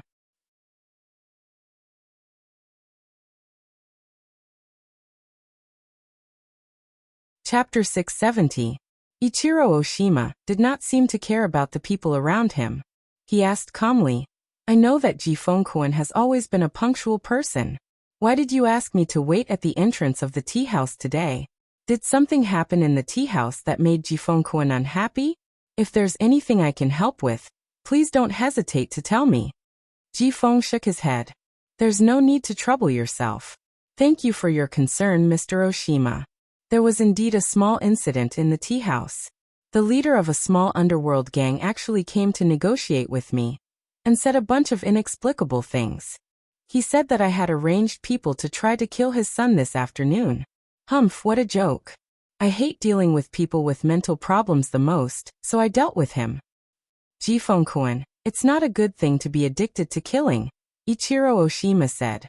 However, for people with authority, it's nothing. Ha ha ha ha. If you can become the #1 person on Taiwan Island, if you can control everything on Taiwan Island, no matter what you do, absolutely no one will dare to say anything. But now, you seem to have to look at President Lin's face when doing things. There are things that you don't dare to let President Lin know about. This must be very unpleasant, right? I understand how you feel, but it's okay. I came to Taiwan Island to help you solve this problem. Ji Feng did have some lingering fear after Ichiro Oshima revealed their secret plan so straightforwardly. He looked around nervously again and lowered his voice. "Mr. Oshima, no matter how sure you are that the people in this restaurant are Japanese, I still hope that you can keep a low profile. You don't have to make a big deal out of it and let the whole world know about it." Ichiro Oshima shook his head indifferently. "Ji Feng-kun, it seems that you still don't believe me. I can guarantee you that if there was really a Huaxia in the restaurant today and he eavesdropped on our conversation, I will definitely make him die a horrible death. I will not give him any chance to breathe or beg for mercy." When Su Yun heard this, he had goosebumps all over his body. This damn Ichiro Oshima seemed to be insinuating something deliberately for Su Yun to hear. Could it be that he had already discovered that Su Yun was not from Japan? Impossible. Su Yun felt that his acting was very convincing. After entering the restaurant, he spoke in Japanese. If he had known that this would arouse suspicion, Su Yun would have invited a Japanese who kept saying, "Yamate," to eat with him. In this way, Oshima Ichiro would not be suspicious. What a mistake, what a mistake. Mr. Oshima, I know that you are very confident, and I believe in you. It's just that I really don't feel safe. Ji-fong said. I think we should talk about something else. Ichiro Oshima smiled. Since Ji-fong-kun is so worried, I can only deal with the trouble around you first. The moment Oshima Ichiro's voice fell, Su-yun was ready to defend himself. He really didn't expect Oshima Ichiro to discover him so quickly. This damn Japanese devil seemed to be more difficult to deal with than he had imagined. However, just as Oshima Ichiro's voice fell, 6 Japanese people in the restaurant suddenly stood up and quickly surrounded a short-haired customer in the corner of the restaurant. This sudden incident made everyone in the restaurant nervous. The customer in the corner of the restaurant also stood up and asked in Japanese, "What are you doing?" "Why? Sir, you don't have to pretend anymore." Ichiro Oshima stood up, smiled, and said in choppy Chinese, "Believe me, your Japanese is just as choppy as the Chinese you are listening to me speak now. Do you still need me to say more?" Ji-fong also looked over nervously. He didn't expect there to be danger in the restaurant. He believed Oshima Ichiro's words. The person in the corner must be from Huaxia. The customer sitting in the corner didn't explain anymore, and he stopped speaking in choppy Japanese. "I'm sorry, I'm not from Japan, but I really like this restaurant. I believe that I will be able to eat the most authentic Japanese cuisine during the restaurant celebration. But today they don't serve Huaxia customers, so I disguised myself as a Japanese to come in. I'm just here for the food. Sir, if you weren't a police officer, maybe I would believe you. But unfortunately, you are a police officer. I can't believe a police officer's words," Oshima Ichiro said. "If I'm not wrong, your police ID is in the inner left pocket of your shirt. When you took out your phone just now, you exposed your identity. That person could no longer sit still." When everything was exposed, he put away his smile and said sternly with a cold face, "Since you say so, then I can only admit it. Yes, I'm a police officer. You better cooperate with me. Everyone, stand up and put your hands behind your head. Mr. Policeman, you've overestimated your ability. Although my men can understand simple Chinese, they don't know how to cooperate with you." After Oshima Ichiro finished speaking, he sat down and continued to eat with Ji-fong as if nothing had happened. However, Oshima Ichiro's 6 men rushed forward and flipped the police officer over. They skillfully tied the police officer up and directly brought him out of the restaurant's back door. "Ji-fong-kun, you can rest assured now." Oshima Ichiro smiled slightly. Ji-fong frowned.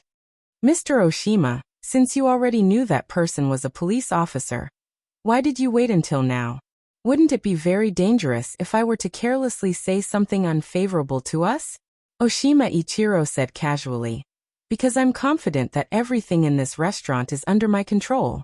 That's why I'm not afraid of anything happening, or anyone sneaking in. I'm showing you my ability and letting you know that cooperating with me is definitely the right thing to do. As long as you cooperate with me, the Sanlian Association will definitely be yours in the near future. Taiwan Island will also be under your control." Ji-fong was silent. Although this Japanese didn't seem trustworthy, he had no way out. He had to cooperate with them. Only by cooperating with them could he have a chance to get everything he wanted. "Ji-fong-kun, you know very well what we want, and we know very well what you want. We're just taking what we need." Oshima Ichiro smiled slightly. "What we want is a list of names and the historical evidence of Turtle Island in the hands of the president. What you want is status and power." Ji-fong took a deep breath. "But I don't have the firearms in my hands right now. Why do you believe in my strength and ability? Indeed, I was the one who suggested that you get the firearms. In fact, those firearms are nothing. The great Japanese Empire can give you 10 or even 100 times more," Oshima Ichiro said. "We let you settle it yourself because we want to see how capable the person we value is," Oshima Ichiro said. "As you wish. If I don't have the ability to settle this matter, why do you still believe in me?" Ji-fong sneered. Oshima Ichiro naturally couldn't tell the truth because Ji-fong was already the most capable person who was willing to work for them. "There's a problem with the firearms. I've already arranged for someone to investigate. This matter can't be blamed on Ji-fong-kun at all. It's a special incident caused by the firearms middleman in Huaxia not keeping his word. This is unpredictable." Mr. Oshima, do you know what I'm feeling right now? Ji Feng asked. Oshima Ichiro nodded. The feeling of being played. Seems like you know very well. Ji Feng snorted heavily. Do you know how many brothers I've lost because of your test? To be honest, I'm running out of patience to cooperate with you.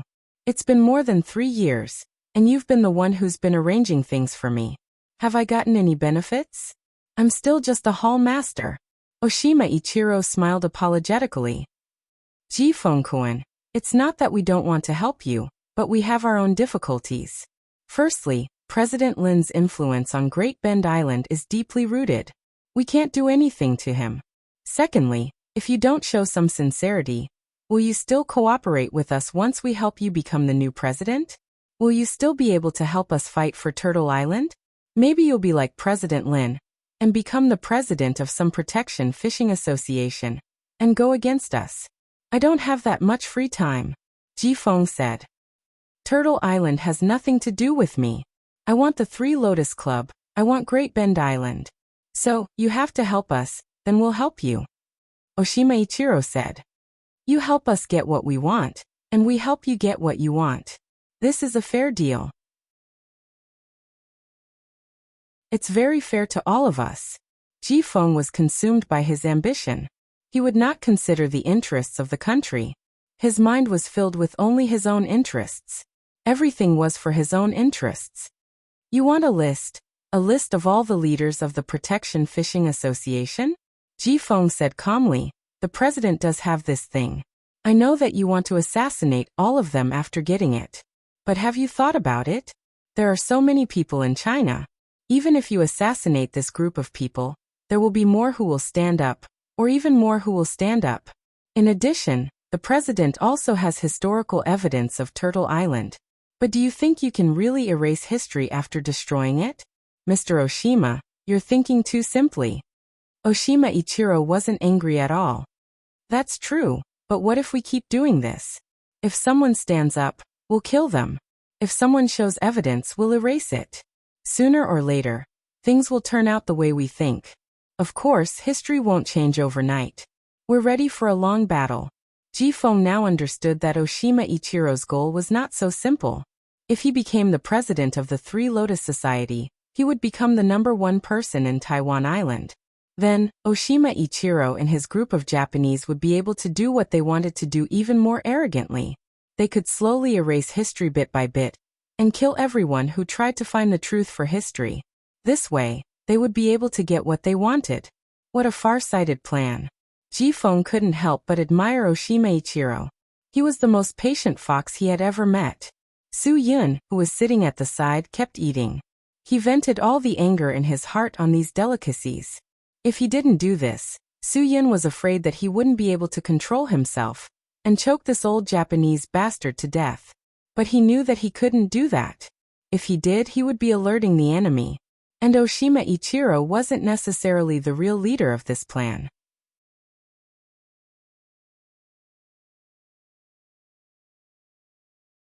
Chapter 671. Ji Feng did not speak for a long time. However, his silent contemplation did not seem to restore his conscience and humanity. In the end, Ji Feng opened his mouth and gave Oshima Ichiro a decent answer. What you want me to do may seem simple, but it is not easy at all. Give me some time to consider and plan. Of course. I know very well that President Lin values the history of the Protection Fishing Association and Turtle Island very much. Naturally, I know the difficulty of this matter. Oshima Ichiro continued. We've waited for 3 years, so we don't mind waiting a little longer. And I believe that Ji Feng-kun won't make me wait too long. You can't wait to become the president of the Three Lotus Society, right? Haha, believe me, I'll definitely assist you. By then, not only will you be the president of the Three Lotus Society and the #1 person on Taiwan Island, but you'll also get Lin Suin. As long as you're willing to cooperate with us, you'll eventually win the heart of the beauty.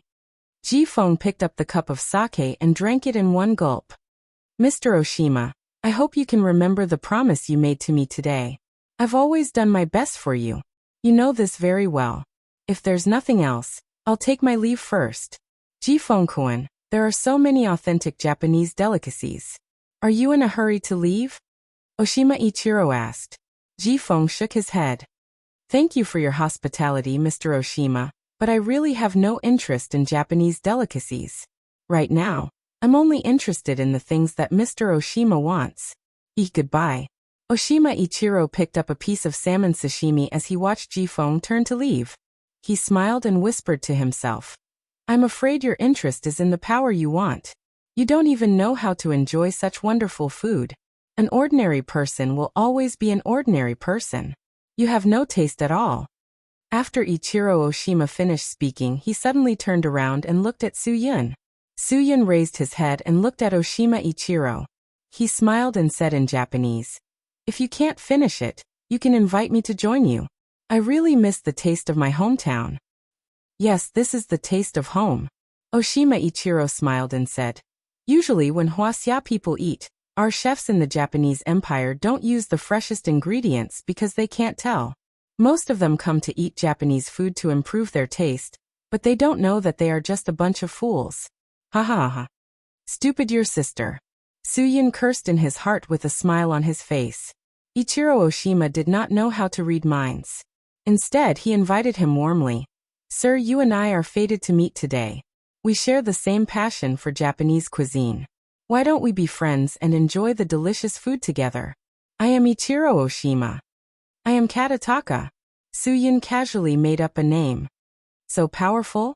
Ha ha ha, he has the same name as Mr. Kato, the golden finger of Japan.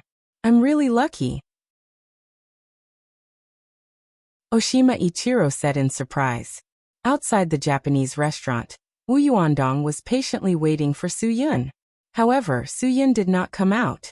Instead, Jifeng walked out of the restaurant first. He got into the car driven by his subordinate and left in a hurry. Wu Yuandong looked at the car that was driving away. He was even more worried about Su-yun's safety. Wu Yuandong waited patiently for more than half an hour. He saw Su-yun walking out of the restaurant happily with a few Japanese people. After the Japanese people got into the car and left, he drove the car to Su-yun. Su-yun quickly got into the car. Wu Yuandong quickly took him away from this troublesome place and asked, Why did you come out with those Japanese people? God knows what's wrong with that Ichiro Oshima. He insisted on being friends with me. Su-yun shrugged helplessly. Then, he told Wu Yuandong everything he heard and saw in the Japanese restaurant. Wu Yuandong was very surprised. This group of Japanese dogs conspiracy was really scary.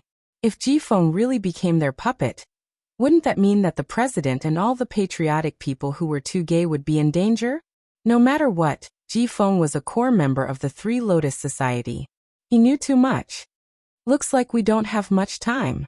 We have to stop all of this before Jifeng does anything irrational. Wu Yuandong's head was about to explode. Although he knew everything, the president would definitely not believe him if he told him without any evidence. Instead, he would even disturb Jifeng. Now Wu Yuandong could only place all his hopes on Su-yun. Only when Su-yun gained the trust of the young mistress would she believe them. This was the only chance to convince the president. Brother Su-yun, do you have any new plans regarding the young mistress? Brother Dong, I know what you want to say. Su-yun smiled helplessly. Don't worry, I'll do my best to gain the trust of your young mistress. It's just that she tricked me and stood me up yesterday. Today, she wants to trick me again, and continue to stand me up. I'm a little helpless. Let me think of something when I go to school tomorrow. All plans can't keep up with changes. I'd better improvise. Of course, Wu Yuandong knew that the young mistress was not easy to win over. It would definitely be difficult. Su-yun had already promised him that he would do his best. He did not want to force him. The only thing he could do was to wait quietly and continue to monitor Jifeng's whereabouts. If Jifeng wanted to do something extreme, he would definitely stop him even if it meant risking his life. Su-yun, you stood me up. This was the first sentence Su-yun heard when he came to the economics class of Taiwan University this afternoon. Lin Suin looked very angry. Do you know that I waited for you at the entrance of the female dormitory for half an hour? You didn't even show your face. Su-yun also looked at Lin Suin with a surprised face. He never thought that Lin Suyin would keep her promise and wait for him at the entrance of the female dormitory. But from Lin Suyin's expression, she was definitely not lying. What was going on? Suyin was really confused. Didn't Wu Yuandong say that the young mistress could not live on campus? Where did she get a dormitory? Also, why didn't you come to the class this morning? Do you know that I waited for you the whole morning? Lin Suyin had never waited for anyone since she was young. It was always others who waited for her. But this guy who she had only known for 3 days actually made her wait for so long. Suyin scratched his head. I slept a little late last night. I didn't wake up this morning.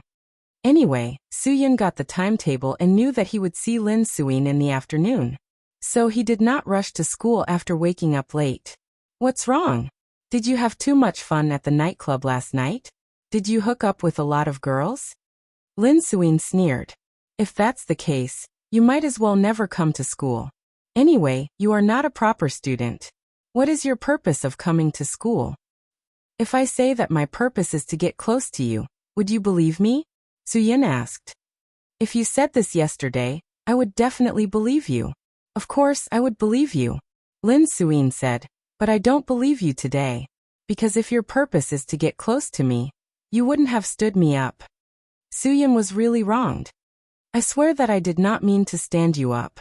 If I knew that you were serious and not joking with me yesterday, I would definitely look for you. But how can I believe you? You asked me to wait for you at the entrance of the coffee shop, and I waited for the whole afternoon. Now you ask me to wait for you at the entrance of the female dormitory. Of course, I am afraid that you will make me wait for you for the whole night. Lin Suyin knew that she was in the wrong. The day before yesterday she did make Suyin wait for her for the whole afternoon. So, she wasn't so angry anymore. Okay, then we are even. You waited for me the day before yesterday, and I waited for you yesterday. We don't owe each other anything. Miss Lin, you waited for me for half an hour, but I waited for you for half a day. Suyin shrugged his shoulders. Is this even? Lin Suyin rolled her eyes at Suyin. The nature is the same. Moreover, you are a guy, and I am a girl. If we are talking about the degree of viciousness, you are worse than me. What kind of society are we in now? Men and women are equal, okay? Suyin said. Wait a minute.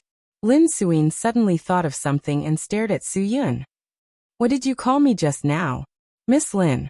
Suyin changed the topic. Mia, right? Lin Suyin stared at Suyin alertly and whispered. Do you know my identity? Who are you? Suyin's heart skipped a beat, but he still acted as if nothing happened. Please, who in Taiwan doesn't know that you are the champion of the Miss Taiwan contest? Lin Suyin was relieved. You only know that I am the champion of the Miss Taiwan contest? What else do you know? I know a lot. Do you want me to tell you now? Suyin's cynical smile had a kind of evil charm. Lin Suyin said disdainfully. Do you think I will believe you? You think you know a lot. Okay, stop talking nonsense. You stood me up yesterday. How are you going to compensate me today? Yesterday, I helped you to get rid of that annoying fly. Isn't that enough compensation? Suyin smiled slightly because Suyin knew that Ji Feng must have dealt with Shu Chili's father last night. So he was sure that no matter how bold Shu Chili was, he wouldn't have the guts to provoke Lin Suyin again unless he wanted to die. Lin Suyin was more or less surprised. What did you do to Shu Chili? If I say that I was kidnapped by Shu Chili and more than 30 thugs yesterday, you won't doubt it, right? Suyin said. It's not like he hasn't done such things before. Lin Suyin said. You won't tell me that you beat up all 30 of his men, right? Then he was scared? Suyin shrugged his shoulders. You can think of it that way. I won't explain it to you. You can choose to believe it or not, but there is only one result. He won't continue to harass you. You just need to know this. Lin Suyin was instantly filled with curiosity about Suyin. This curiosity was much stronger than her curiosity about Suyin before. I admit that this is indeed a good compensation. Then, I've decided to compensate for standing you up the day before yesterday. What do you want? Say it. Suyin's mouth curved slightly. He knew that Lin Suyin was definitely interested in him. This was the best opportunity he could seize. He had to seize it. This depends on your sincerity. You helped me solve such a big problem. Then I'll treat you to the most famous oyster omelet in Taiwan. Then I'll treat you to the most fun nightclub in Taiwan for a drink. How about that? Lin Suyin said. This is enough sincerity. Although it's not as big as the problem you helped me solve, it's the best compensation I can think of. Suyin nodded. No problem. Since you said it, of course I won't refuse. Let's go to class first. The teacher is here. If we continue to talk like this, I'm afraid we'll eat chalk.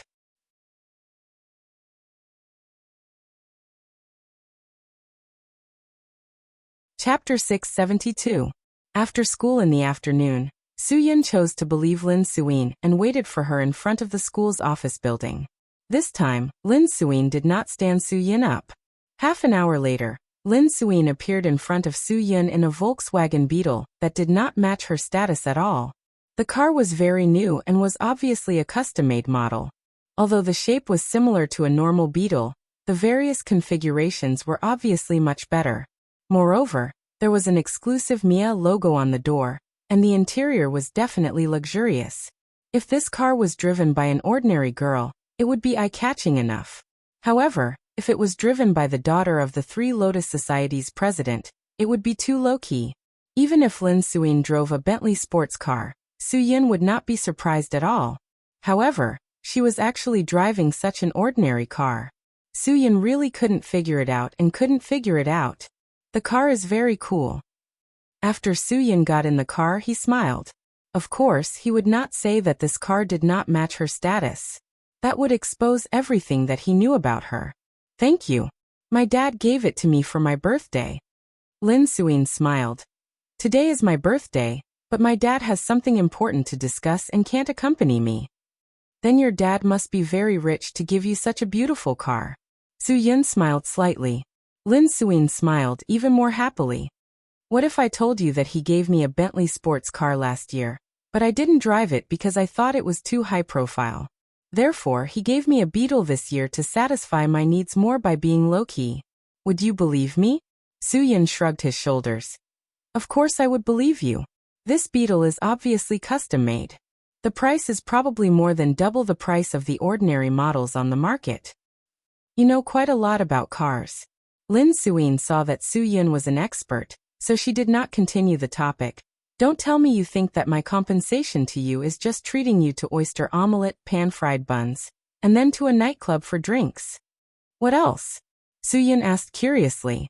Lin Suyin smiled. I'm inviting you to be my birthday guest. Not everyone can accompany me to eat oyster omelette on my birthday. In the past, my parents and I would always go to some place to eat oyster omelette on my birthday. I especially like the oyster omelette there. Aha, and your father is very busy today, so he doesn't have time to accompany you. Then may I ask, where's your mother? Suyin asked. Lin Suyin shook her head helplessly.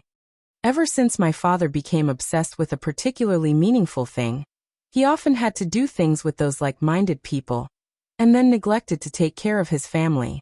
So my mother divorced him, and then went to Hawaii. She said that she would only consider remarrying him if my father could stop meddling in other people's business. What is it that your father is obsessed with? From what you said, you should be supporting your father, right? Suyin asked. Lin Suyin smiled mysteriously. It's a big matter that concerns the interests of the country. Do you think it's meaningful? Of course it's meaningful. Let me guess. Is it the Fishing Protection Organization? Suyin said. He now had a good impression of Lin Suyin, and he was more and more impressed with President Lin. Lin Suyin was surprised for a moment, then she smiled faintly. She didn't admit nor deny. Fasten your seatbelt. Let's go. The oyster omelette is in Taiwan South. We will have to walk for a long time. Suyin fastened his seatbelt and smiled in his heart. The children of rich families were really free and elegant. They were willing to waste 2 tanks of gas just to eat oyster omelette. This was really extravagant. Since he had promised to do it, he had to do it well. No matter how far it was, Suyin wouldn't say much. Moreover, the oyster omelette in Taiwan South was much better than the oyster omelette that Wu Yuandong brought Suyin to eat in Taiwan North. Lin Suyin seemed to be very happy when she ate the oyster omelette in this restaurant on her birthday. Su Yin knew that Lin Suyin didn't come here because she had to eat the oyster omelette. It wasn't because the oyster omelette in this restaurant was so delicious. No matter how delicious it was just one serving of oyster omelette. Lin Suyin wanted to find the happiness of the past. The happiness of eating oyster omelette with the whole family in this restaurant. That was all. After eating the oyster omelette, Lin Suyin was in a good mood.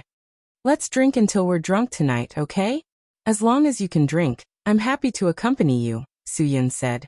Where is the best cattail store in Taiwan South? No, go back to Taiwan North. After Lin Suyin returned to the car, she turned up the volume to the maximum.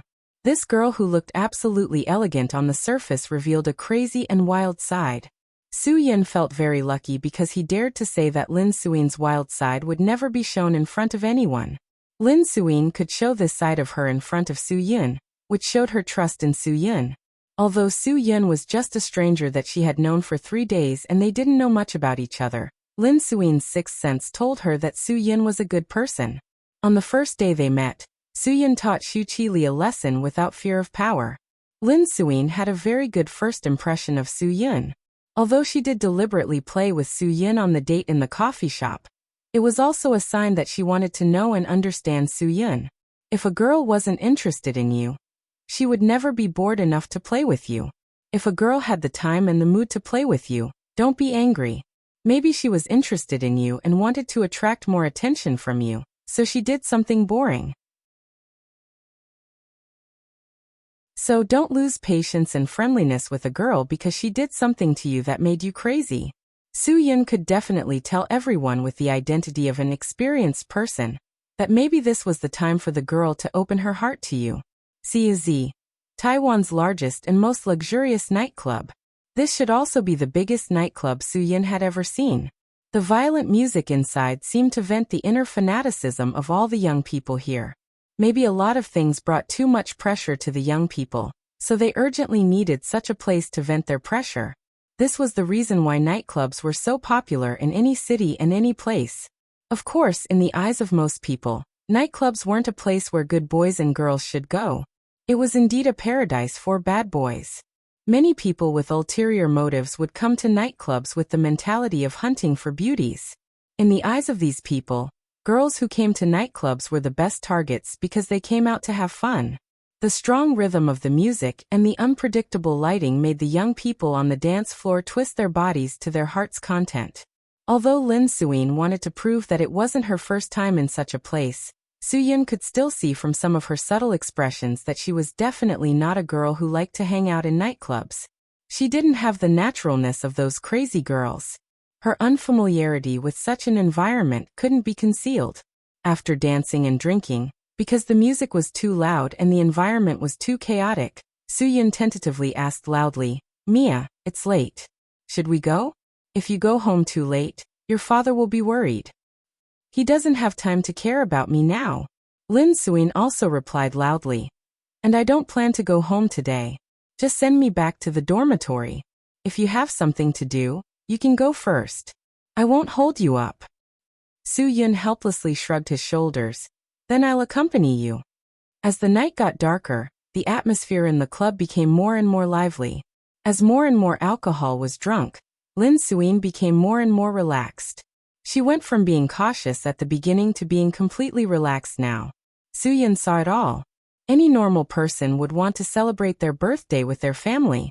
Lin Suyin came here to let herself not think so much. Since she was happy, why wouldn't Su Yin be happy with her? Of course, there were naturally people with ulterior motives who paid attention to Lin Suyin. However, Su Yin secretly helped her to solve these small problems. After all, there was really no one here who could withstand Su Yin's black hand.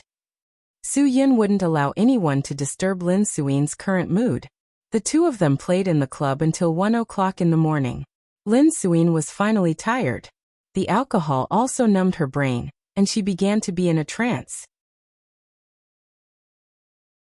After walking out of the club, Lin Suyin only felt that her eyes were a little dark.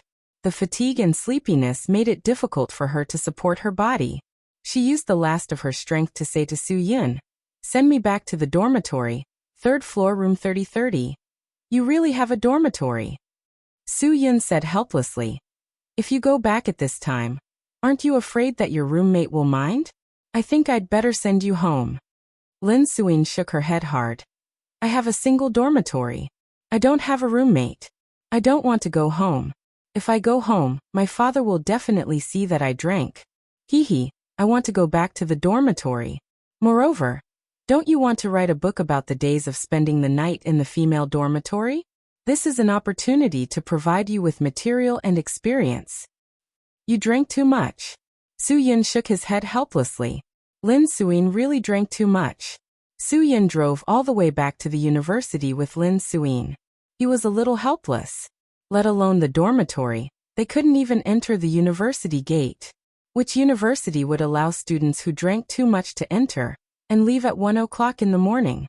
If there wasn't even such a basic discipline, wouldn't the university be in a mess? Su-Yun wanted to ask Lin Suin's opinion again. He wanted her to tell him where her house was so that he could send her home. However, he was helpless. Lin Suin was now completely asleep. Su-Yun tried all kinds of ways to wake her up. He even blew air into Lin Suin's ears. However, Lin Suin's biggest reaction was only a murmur and a slight twist of her body. We agreed to eat oyster omelette and soak in the club. We didn't say that I wanted to spend the night with you. Su-Yun smiled helplessly. It's not that I want to bring you to the hotel to get a room. It's that you really don't want to wake up. Fortunately, the hotel that Su-Yun found had a lot of empty rooms. Of course, he wouldn't just get a room and pretend to be Lu Xiaohui. After getting 2 rooms, Su-Yun brought Lin Suin to one of the rooms. He helped her take off her shoes and covered her with the quilt. You sleep well. When you wake up tomorrow morning, you must remember what happened tonight. I didn't do anything. You're tuning in to the Earbook Haven YouTube channel. Don't forget to subscribe and join us on this journey to catch the most captivating stories.